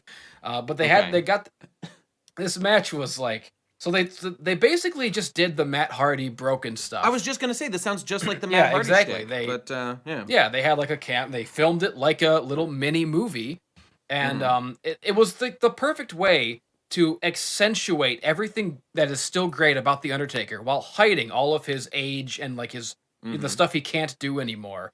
Because you can just present him in this movie like a badass final boss, and he comes out. So, so here's the thing about The Undertaker. The Undertaker, I've already said this in a vlog that I recorded today, but I'm going to say it again here. The Undertaker has always had two main skill trees at his disposal. He's had the Undead Wizard skill tree, and he's also had a mean Texas biker skill tree. Those are the two aspects, the yin and yang of The Undertaker. But he has never used these two skill trees in tandem. It's always been one or the other. He's an undead wizard, and then he's a biker, and then he's an undead wizard for a few more years, and then, you know, back and forth forever. This was the first time that he really pulled out all the stops and fought at 100% full power, utilizing both of his skill trees in one massive power set. He was an undead wizard Texas biker taker. And AJ Styles is at the boneyard. They're doing like a thing where it's like a hearse pulls up and they pull out like a casket out of the hearse, and you're thinking, I bet the Undertaker's gonna come out of this casket, but no, AJ Styles comes out of the casket, and he's like, see, I can come out of a casket too. It ain't even that scary, Undertaker. You ain't bad. Anyone can come out of a casket. So then Then all of a sudden you hear the distant rumble of the fucking motorcycle, the Undertaker's hog. You hear it in the distance. Fuck And yeah. you see the Undertaker riding his motorcycle, and all of a sudden Metallica is playing out of nowhere, out of the sky. And the Undertaker comes up in his motorcycle, and he's like a fusion of himself. He's like an undead wizard biker. He's kind of like so he gets off his motorcycle. Dude, it's like in Chrono Trigger when you finally like have mastered elements and you start doing dual techs using both teams' elements at the same time. Fuck yeah. Oh god, and they're fucking fighting, and they're beating each other up back and forth. And at first, AJ Styles is beating up the Undertaker, and he beats him up really bad. And of course, he's got his friends Gallows and Anderson to help him out. So they're all teaming up on him, and they're beating him up. And so he's got the Undertaker like on the ropes. He's got him on the metaphorical ropes because they're not in a ring; they're in a boneyard. Right. He's got the Undertaker. He's beating him up. He hits him with a tombstone, like not the tombstone, the move. He hits him with a literal tombstone. Right. And so like the Undertaker's like dying. He's like, "Oh God, you're hurting me really bad. I am pretty old." And AJ Styles like, "Yeah, old man, you're an old man. You've got a wife. Fuck you, coming around here having a wife and shit. What are you, gay? What are you, gay, having a wife?" And so he's taunting him, and as he throws him into the open grave, and he gets into like the bulldozer tractor thing to like pour dirt on the grave. And he's like, "I'm going to get you, Taker." But then, all of a sudden, the Undertaker teleports behind AJ Styles. Oh and my he's God. like, "I'm not in the grave. I'm behind you, motherfucker." And there's like John Carpenter lighting, like the thing, like coming out, shining from behind Undertaker, so he looks really cinematic and scary. And AJ Styles is like, "Oh crap! I forgot you have magic powers." And so they're fighting. Undertaker kills AJ. He kills all of his friends. They climb up to the roof to try and escape him, like a zombie movie. On the roof of this shed, and he gets up there, and the Undertaker is just like, "I'm a biker and a wizard," and then he makes fire. This is a great fireball. He summons meteor, and it's like a huge wall of flame erupts behind AJ Styles, and then he kills Gallows and Anderson. They're fucking dead. Then he beats the shit out of AJ Styles. And so then he's like, "Yeah, how you like that? You're not even cool, boy. You talk about my wife. I'm the Undertaker. I'll kill you and shit." And like, I fucking hate my wife, dude. Don't even talk and like shit. this whole match, they're like taunting each other and like trash talking each other and like giving these like cinematic villain monologues to each other. It's so like over the top and like a grand insane spectacle. And eventually, Undertaker.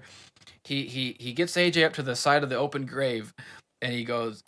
At this point, AJ Styles has been so thoroughly beaten that he's begging for his life. He's really changed his tune. You know, before he was like, fuck you, Taker, you're old and you have a wife, like a loser. Now he's like, "Oh God, I'm sorry. Please don't bury me. Don't bury me, Undertaker." And Undertaker's like, "It's okay, boy. You put up a hell of a fight. I ain't gonna bury you. Ain't nobody giving me a fight like that." He's like patting him on the head and stuff. I ain't gonna. And then he walks away. But he turns around and he boots him into the grave anyways. He's like, "Fuck you, Undertaker. I can be a jerk too." So then Undertaker buries him. He buries him under all this. He buries him alive under all this dirt. And the last thing you see of AJ Styles is just a grave with like AJ's hand like out of the grave, like he's just dead. Like his hand is like, it's really cool. And then Undertaker's like, "Well, my work here is done," and he puts his arm up to like celebrate his victory. And as he puts his arm up, the house lights on fire behind him, and his symbol lights up in a neon light on the house. I don't know if he manifested the light with his powers, or if the light was already there and he turned it on with his powers. Either way, it's equally impressive. And also, Metallica starts playing again out of the sky, and then he gets back on his hog and rides off into the night. And it was the best thing ever. I hope they do a million more. Every Undertaker match should be like this from now on. It was exactly what I want to see out of wrestling. Matt Hardy, for saving wrestling with your technique. Literally, yes. Thank you, Matt Hardy, for proving that this kind of thing can work. Because now the Undertaker can be cool again, and wrestling can be cool again in this dark time with no crowds. We can have cool Undertaker matches like this, where he's portrayed as he should be, like an unstoppable badass and not like an old man wheezing in the ring. Thank God for Matt Hardy. The only thing that would have made that better, this would be my director's cut version, is as he turns away and says, "You put up a hell of a fight, boy. I'm not going to bury you. My wife is." And she comes flying out of nowhere and fucking heel drops him into the fucking grave. That was awesome. So that was the first night of WrestleMania, and tonight's the second night. And boy, howdy, I can't wait, because tonight they're doing the John Cena versus Bray Wyatt Firefly Funhouse match, which I hope is another one of these. I really am I got my fingers crossed. In it's a another real like kooky funhouse movie like this. Yes. Yeah. So Bret Wyatt's gonna love that fun. I mean, he's that's very much his aesthetic to kooky, scary clown shit. hell yeah, wrestling's cool. Yeah. Wrestling is like the ultimate form of like when you're with your brother in the woods and you both have sticks and you're like, there's swords now and we're gonna kill each other. Yeah. Yeah. Exactly. I saw the video you posted before. The Vanguard one invades the Jericho compound and steals his shirt. Oh God, I love it all. I love all it. this goofy shit. I love it. I love the fucking Chris Jericho's like cutting a promo on Vanguard 1 as if he is a person. Like, Vanguard 1, you son of a bitch, I offered you a spot in the inner circle and you declined me. Don't you dare decline me again. He's like, for some reason, he's like really invested in getting Vanguard 1 into his little clique. And he's like, and he's proved an invaluable ally to the deletion crew. He's sitting in his hot tub at his palatial estate, like cutting a promo on everyone. Vanguard 1 shows up. Chris Jericho gets out of the hot tub. He's got his pants on and a belt in the hot tub. He does. And he's just like, he's having an argument with the drone. He like offers him his shirt, and I guess Vanguard 1 says, "Fuck you again." So that's the second time now that Vanguard has declined his offer and zooms away like a fucking zoomer. And so Chris Jericho is enraged now because that little bastard stole my shirt. He goes, "Release the hounds." He's missing one shirt right now. Yeah.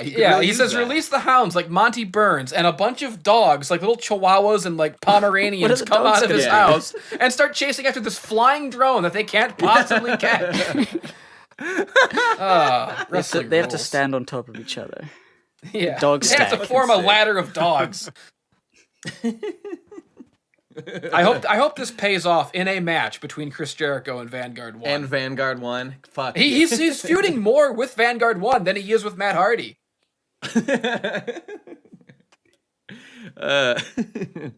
I hope so. I hope to see it. Maybe he'll get his own drone and they can do aerial combat. And the Jaradrone 5000. Ooh, yeah, that's good. That's good. Hey, slight other note. Hey, I got my lecture out. People seem to like it. It was, in fact, One Piece. Ooh, now you know. What a shocker. You know, it delighted me to see that some people were, in fact, surprised to see it. And you would see things like, wow, in retrospect, this was obvious, but I didn't see it coming. And the other slightly concerning thing is I'm seeing people saying, like, wait, I thought RadCon was over. Or there are more lectures? These people are not aware of what's going on with RadCon. People never they're not aware that understand. videos have to be made before they can be released. Yes, like they take time and energy to produce. Not everything that was done is immediately posted while the event is going on. I saw one comment that was like, "Whoa, aren't you guys social distancing? What are you doing all in one?" Guy, bro, it's been weeks. Yeah, people are silly, people are foolish. Anyway, the lecture was cool, and looking back on it now that it's out, it's interesting to note exactly how many kind of gigantic plot points I did miss, not even on purpose, but just in my haste to get through the whole story in a paltry 5 hours. Again, thank you guys for participating. It was a great time. But because of the social distancing thing, like when we went there, this did not seem like that immediately big of a deal. While we were there, it changed. Like, it changed while we were there, and we were kind of, and like, I had to drive home, like, through it, like, through this ruined apocalypse of a world. And also, during this long drive home, I didn't have a debit card, because also, while I was there, I logged onto my bank and found out that someone had stolen my card information and made, $1,000 of charges that I had to go dispute, and I had to get my card on hold. So I had $100 in cash to drive all the way home with, and in the middle of this pandemic, like this actual end of the world, and like I ended up like totally fucked, like out of oil, out of gas, in like a random gas station in like Pennsylvania with like one hotel next to it, and like I tried to go to the hotel and they were like, oh, you need a card, you can't pay for a room with cash. So like I was totally fucked. There was like an ATM, but to use the ATM I needed to get like the bank app so that I could use it without my card, and the app didn't work, and the app sent me to a website, the website sent me back to an app, none of it worked. It was all, so I stood there for an hour like gradually getting madder and like losing my mind in despair, like just stranded in the middle of Pennsylvania in the middle of a pandemic with no money to my name at all. It was not good. So that's my story of my journey That's home. fucked. I assume you lived. Yes, eventually. I managed to make it somehow. I don't remember how exactly, but yeah. I actually no. Well, shit. I had to. So I mean, I was curious. Did the whole countryside, like, was it different? It's on fire. Different looking. It was burning. Well, Saw a lot wasn't of the that much country. of a difference, other than like everyone was weird about taking my cash, which pissed me off. Yeah. Nobody wanted to touch, like the gas station clerks would like leave the change on the counter and like get away from you like cowards. There was one Like that's even gonna do anything. there was one courageous young woman at a Dunkin' Donuts drive-thru who handed me my change and actually made the hand fingers contact. And I just thought, you are a brave and pure heart. I love you. You're the only good person in this whole ruined world. I hope that you survive and no one else does, because you had the courage to touch my hand. But everyone The else, biggest actual difference I've experienced is that at drive-thrus, people are now wearing gloves. For me, that has been that's the the thing, actual like, biggest difference in my life. And it just makes me think, like, wait a minute. Shouldn't the fast food preparers always have been wearing gloves? Why did it take this to get my food handlers wearing gloves? Only the person working the drive-thru wouldn't wear gloves because they're touching the outside of the bag, which I guess is fine. I don't know. Fair point. The only difference Lol. I've noticed is that I look up in the sky and it's really quiet and there's no airplane trails and it's really nice. And you know what? I kind of like it. You know, that's fair. there's still too many people out and about for my taste. I still, when I'm out, I still feel crowded. Like, there needs to be a worse pandemic. Like, no pandemic is big enough for me. I won't be satisfied until everyone is gone and dead or hiding. Sure. Like, I had to go to Walmart to get something. I don't even remember what. Like, supplies, like tea or some shit. But just like, you know, like early in the morning at like 8 a.m.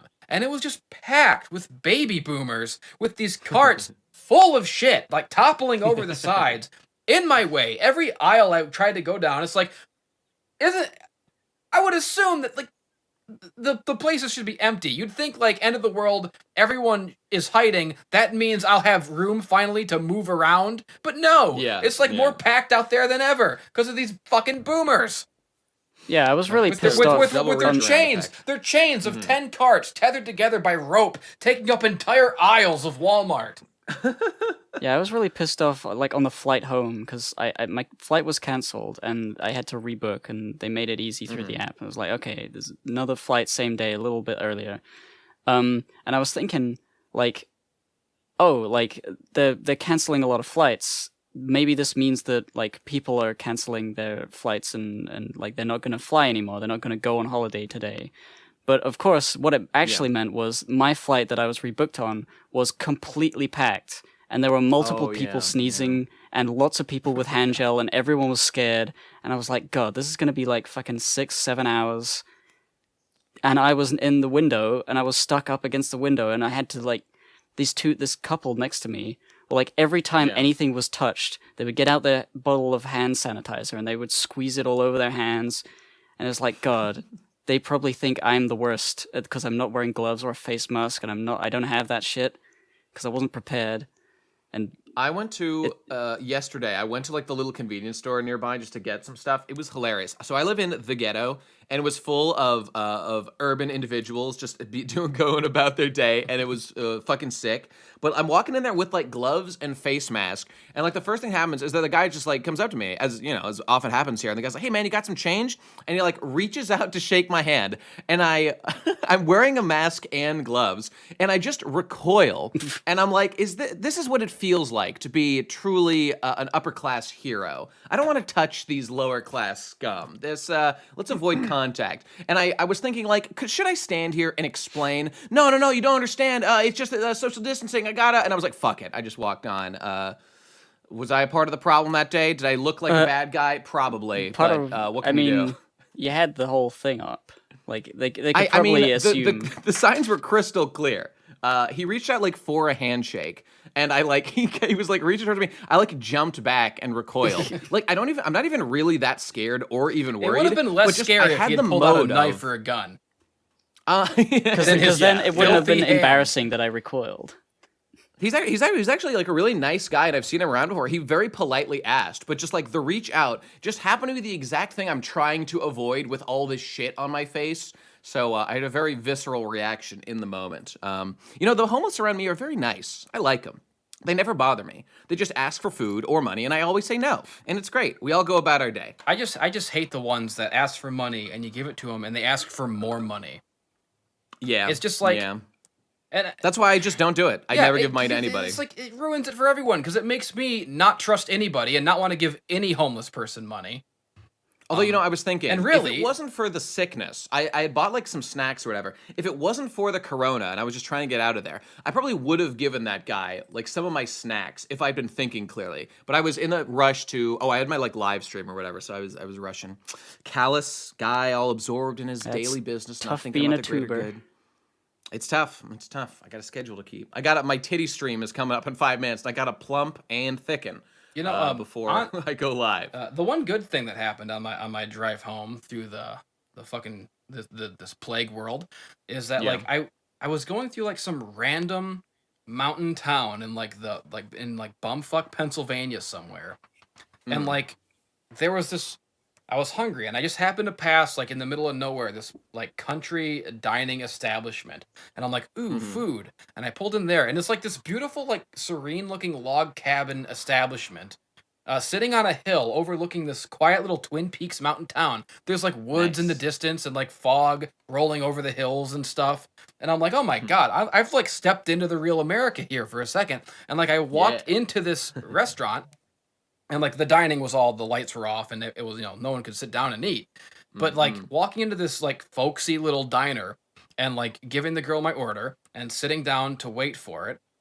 And, like, the owner of the place was sitting there who was, like, an older lady. She started, like, talking to me and asking me questions like, oh, where you going? And I'm totally like, oh, I was down here for a work thing, and I'm driving home, and I'm stuck in this. And, like, we were, like, bonded a little bit, and it was like I was talking to, like, Stephen King characters. Like, I just walked into this folksy, like, little slice of Americana, and, like, I walked out like, oh, my goodness, this... Maybe it's a good thing that everyone's dying. Yes, it definitely is.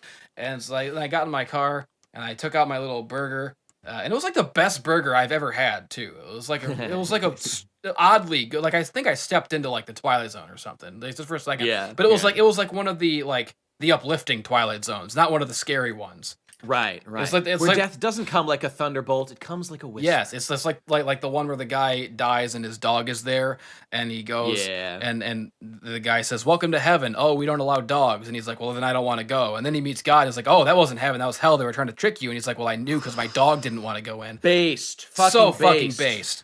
Yeah, that's what it was like. It was that episode with the dog.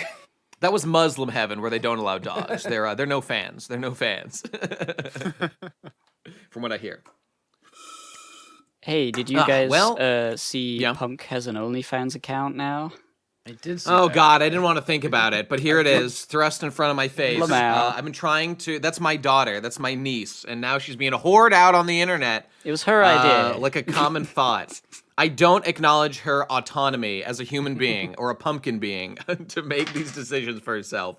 Would you believe, women, would you believe that I actually got a few people a sub for a month, which is the most epic thing of all time? No. They probably did it out of like curiosity, and also they would have given me money anyway, but it was very cool of them.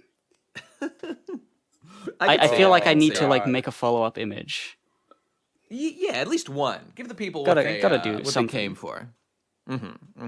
Hey, man. Maybe this will turn out to be the right decision all along, and this is the avenue we should all be going. It's make money. It's the most important thing. It's good enough for iDubbbz. It's good enough for me. Yeah. I mean, the whole iDubbbz thing is not important. The fact is, people were talking about it, and I Right. capitalized on it like a capitalist hero. Smart. Well, that's life, Hell yeah. as the Joker would say. Truly, this is a clown world we live in. Well, We got voicemails. You want to go to them? Yeah. I'm good. I said my piece. All All right. That was all the talking that I knew how to do. Okay, here we go. We've got voicemails. SpeakPipe link is in the description. You can leave voicemails, blah, blah, blah. You know the drill. All right, let's see. We got our first one is... Okay, hang on, my fucking mouse. PC police are back. Okay, this one's kind of hard to hear, but do your best and listen, and we will have a journey. Okay, here we go. We have won. You thought we had given up. You thought you had bested us, but you were wrong. We started with the lowly Asian BCP fans, the Chinese, and now our virus is set to abolish all BCP fans worldwide. Oh, no. The only downside is the world leaders, those big wigs and fat cats, fumbled the name because we called it coronavirus. But whatever. Oh. COVID-19, close enough. Now, BCP members tremble in fear as we, the BC police, the BC. Wait, what's going on? What's going on? Sorry, sir. We were just attacked by a kooky clusterpunk character dressed in a pizza onesie, and we dropped a new improved vial of the cult coronavirus. Our base is now infected. Munchy Shatsky, where is he? He's currently giving us demands. Demands? What are you talking about? He wants to steal your dad. No, anything but Papa Garlinghouse.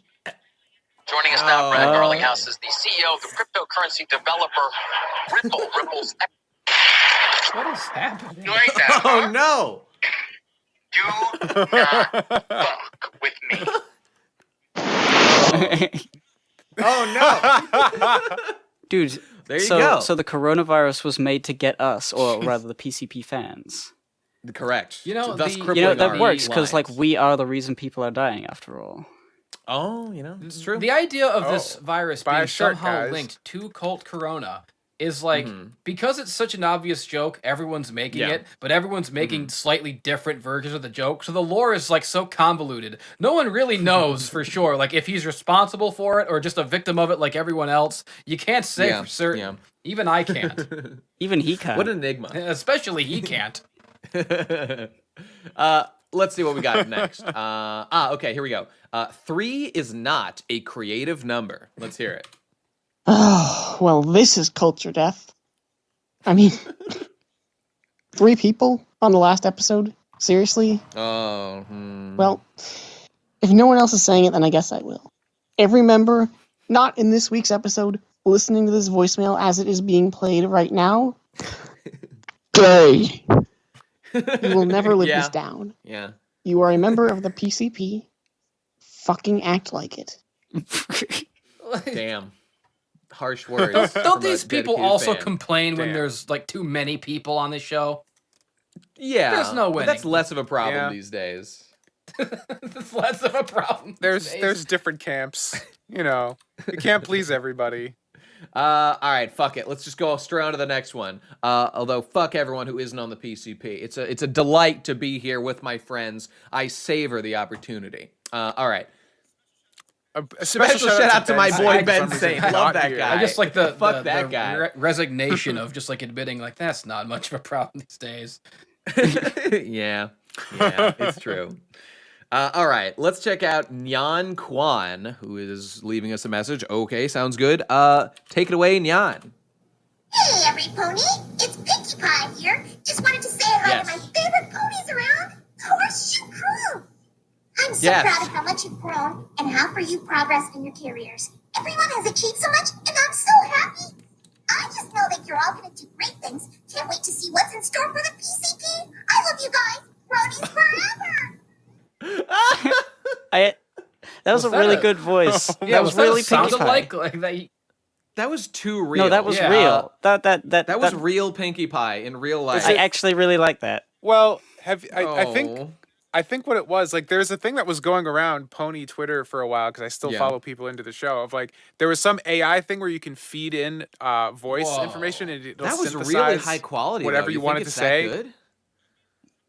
I mean, some of the Twilight ones I've heard were pretty accurate. So, and like the Fluttershy ones they were doing have like Fluttershy's like soft like pronunciation for things and stuff. So it was pretty That was good. that I was wouldn't be so surprised if nice. that was I like a was Pinkie waiting Pie for one. the other shoe to know. drop and for it to be like a mean. Like, Yeah, I was waiting like for a the other trick. shoe to drop. Thank you, No, Pinkie the shoe Pie. to drop.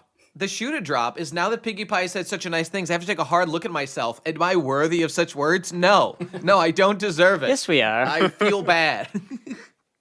I'm Well, just at least kidding. somebody Slightly. appreciates all that we do for this world. Pinkie Pie. She would. Yeah. She would. You know what? As long as I have Pinkie Pie's As long as the respect, main I'm good. six always appreciate, love, and respect us, then Yeah. there can be no nothing It's true. bad. We're on the straight and narrow. All, That's hitting me. New bad, That's, main six good. Pinkie Pie good.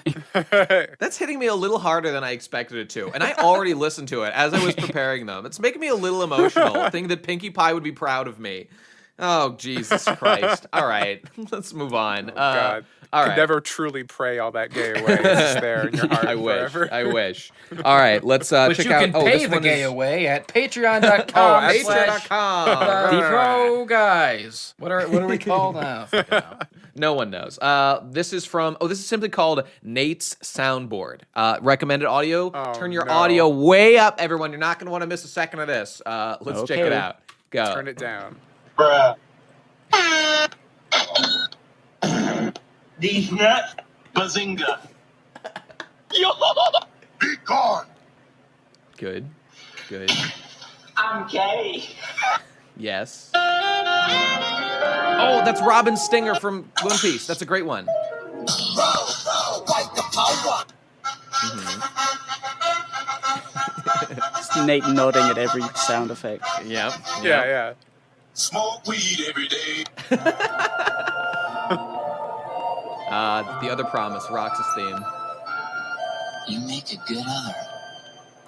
Too long. Bazinga. Yeah, that's a good one. I just want to let you guys can't hear it, but just so you know, I since added Bazinga to my soundboard and I'm currently mashing it every half a fucking second. I'm mashing it so fucking fast. And a couple of farts with reverbs. Super cringe. None of this is going to Cringe come all onto around. the podcast, unfortunately. But I really loved that moment I was experiencing right now. It was great. You're like glad. a Well, you know what you're it's like a literally baby like? with like a sound box, like a little plastic sound Like box. the You press cow them goes on, moo. yeah, one cow of goes those. moo. Yeah. The Sheldon goes Bazinga. You know what it's like? I was saying before, it's like having being a transhumanist. I've attached these soundboards to me. I now have additional functions as a human being. But really, it's more like augmented reality because I'm wearing the goggles as in I'm listening to my computer, but none of you guys are. So like I'm seeing things that are not there, kind of. Okay, anyway, my soundboard is sick. And I took that as a bunch of suggestions to put on the soundboard. And there's some good ones in there. Smoke weed every day. Not a bad idea. All right. Next one. Here we go. This is from Unga Bunga Lecture Heads. Okay, and go. Hey, I have like a basic ass question for Nate. The One Piece lecture, really great. I fucking loved it. Nice. I just feel people are kind of getting the wrong message from it, and I just want to know whether you agree or not. I see a lot of people who are kind of like, oh, thanks for this. I'm just going to skip everything. Oh, I'm totally caught up on One Piece now. Better start on chapter 900 and whatever we're on, 70 something. 76. I feel like that's like the wrong interpretation of the lecture, right? Like your whole point was telling them to go read it. But then these people are just kind of thinking that they get to skip everything now. I don't know. Let me know. I can't imagine starting something not at the beginning. So this whole concept is alien. Right, of seriously. course. It would be insane, kind of. I mean, because as Sean here says at the very beginning, I clarify, read One Piece, and continually throughout it, I'm like, read One Piece. I have to skip so many details. So if you just want your opinion, your thought confirmed, then yeah, certainly I agree. That's the correct way to do it. And I would never even if, well, I mean, the lecture covers like the big plot elements of like poneglyphs and the Grand Line and like what is the King of Pirates and like the Willadee and shit. Like not even in that much detail, but you touch on all of those. But like One Piece is, I mean, maybe I should have emphasized this even more, but I did say it in there. It's about the journey, not the destination, really. And Luffy made that very explicit at various points in the story. So yeah, you just got to experience it. This sentiment, if it's being expressed in the comments, is like the equivalent of saying, "Oh, I read a Wikipedia article. I don't have to watch a movie that the article was about." It's like it's not even close to the same It's like the equivalent experience. of watching like my Gurren Lagann videos and saying, "You're right, Nate. You can just turn your brain off and enjoy Gurren Lagann. That there is nothing beyond what was initially stated, as in just the opposite of the intended purpose." Do you think this is like people like wanting to be up and like understanding the Yes. relevant stuff without having to spend any of the time to get into all of this stuff? Absolutely. Like, They don't what want is- the commitment. I don't. It's I- paradoxical. I- People don't want to be left out of the conversation, but You won't get anything by in doing the that, conversation if you don't actually care about the thing that's being discussed. Yeah. Like you can't properly care about it unless you go along the actual journey. Also, where are they that they're just surrounded by One Piece conversation that they have to cram for immediately right now? This is, I mean, the world has changed for me so much, and like this is why, like Gib and I made the podcast. When I was young, I was the only one I knew who gave a shit. I mean, I wasn't that internet savvy back then, so I was just sitting alone, like reading One Piece, looking around and hoping for someone to care, and no one did. And then like 15 years passed. And now, like, we have a podcast that has, like, assembled dedicated viewers, people who follow week to week and, like, give a shit about it in a pretty thoughtful way, a pretty detailed way, anyway. And, like, now, and, like, I don't know, not, whatever. My feelings aside don't matter. But guys like Jeff are, like, doing, like, catch-up things. And I wonder about the exact motivations. Maybe it's just because they want to be part of the conversation, or maybe it's because they feel left out, or maybe it's because they're out of material and One Piece is getting pretty popular right now. I don't know. I mean, any of those are fine. I don't blame them as businessmen, but it's, I don't know. It's such a weird thing to see like that side of the story, when for me, it's just been such like a personal thing for a long time. Whatever, I don't begrudge him. It's just, it's interesting. And yes, I'm a better fan than you and always will be. I win. You lose. That's end of the conversation. Hell yeah. Fuck yeah. Old thing, good. In that case, my fandom of the series. Your new thing is your bad. fandom, bad. Yeah, you got into it now, Yeah. die. God, I love being a gatekeeper. It feels so good. All right. We got one final voicemail. This is from, let me see, Battery Man? Yeah, Battery Man. Okay, take it away. Go. Remember when you could jack off to Space Jam and nobody thought you were a pervert? Yes. The only reason people don't want to Yes. fuck Judy Hopps is because furries have created a stigma. Oh my god. Thank Being God someone's saying attracted to this. cartoon animal people is He has the completely courage. natural human sexuality and was quite normal before all this shit happened. Fuck furries. There you go. God, I've been, Fuck furries, I've but been for a saying that different reason. exact thing for years now. I feel like this guy is like, I should sue this guy first, but I won't because I appreciate him also saying it. Yeah. He's saying what we're all thinking, I think. Lola Bunny was so unequivocally hot, and everyone wanted to have sex with her, that it should not be any kind of weird There thing wasn't to even feel. entertained the thought that it might be a weird thing because these weird people did not exist yet to taint and pervert it. My father would stride around Walmart proudly wearing his shirt of Bugs Bunny spanking Lola's reddened ass, and it was not frowned upon, but now he wears it, simply the time has passed and Zootopia's out, and now he's getting looks? Don't do this to my father, furries. Let him live his life. Yeah. It's a travesty of the modern age. It's one of those terrible things where, people assume you're way in, like, more in than you are. Like, Yeah. The whole Yeah. brony thing. Like, I like the ponies. They're cute and, all that. And because the label brony has been, during that time, it was a big deal if you were like coming out as a brony and like everyone would hate you or love you. And it was just like, it needn't be like this. It's just a cartoon. It's cool. It's why we can't have nice things. Everything good and pure is inevitably co-opted by freaks. It's just that poisonous binary thinking that everything breaks down to online, and it's just like so reductive, and it's disappointing. Yep. Oh shit! I was gonna say something about that. I want to fuck Lola Bunny. Is what you were gonna say. Yes, we all want to fuck Lola Bunny. We're all in agreement. Everyone in the world, secretly, even if they don't say it out loud, we all know. She was like specifically designed. Yes. Want to make you. We want all to know fuck her. that. We all know. Animated and drawn. Bugs Bunny got a boner on screen, and I was like, same. Same. It is not weird to be attracted to what are obviously humanoid characteristics applied to characters who have some non-humanoid characteristics. That's why I'll proudly jack off to any quality porn of, I don't know, if it's furry, who gives a shit? If it's fucking Judy Hopps, who gives a shit? If it's fucking My Little Pony, who gives a shit? If there's Judi human-like Dench. qualities, I fuck it, man. I'm not a furry. Never been, not interested, but if there are just human qualities that are sexy, I will achieve boner status, and it will be awesome. And I'll be way into it. If I see a tree outside that vaguely resembles the feminine form, all bets are off. I will assume it's Fluttershy. All bets are off. That is consent. That tree has consented. You ever see like the images of like vegetables that like have tits? You know, like a carrot that looks like a penis or something.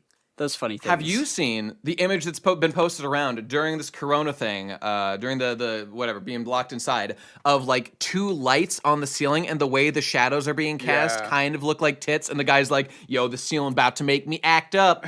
And same.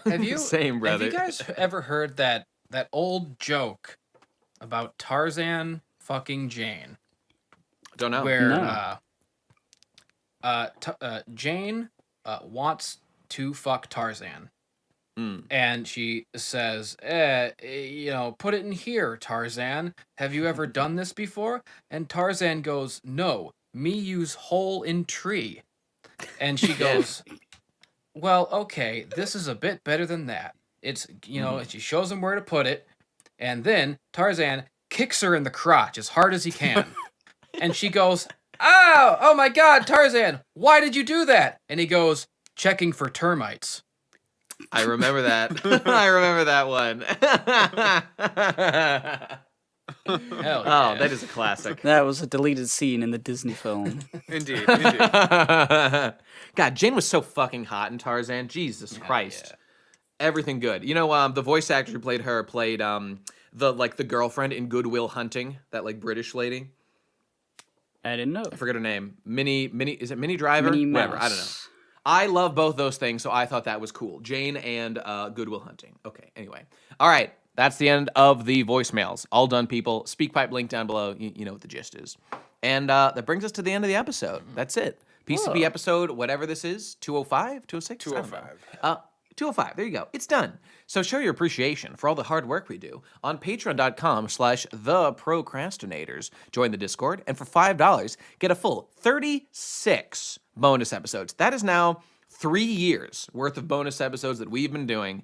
And, boy, is that a bargain for a measly $5 dues. So do that. Also go to at TP Crastinators on Twitter for all kinds of updates. For example, our various retweets and information about the PCP dating sim, which you can also find at PCP Dating on Twitter. And I'm sure we'll have links in the description.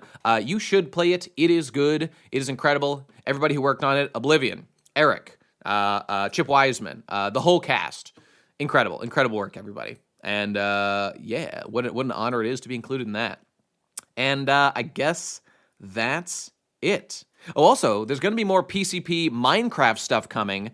We've got like 2 people that we're training as mods right now, and we're planning to be doing more, and they are going to be organizing events for the server. So fucking go to patreon.com/PCP Minecraft as well if you want to check that out, and we'll let you know all about it. There will be like a Twitter that's going to be made for people to be, updated about what's going on, and it's gonna be good. We're gonna be doing more stuff there, and there probably will already have been a stream in Minecraft like yesterday, if you're hearing this the day it comes out. So there you go, Minecraft stuff happening too. That's it, everybody. Sick. Thanks for being here, and we'll see you next week. Bye. Goodbye.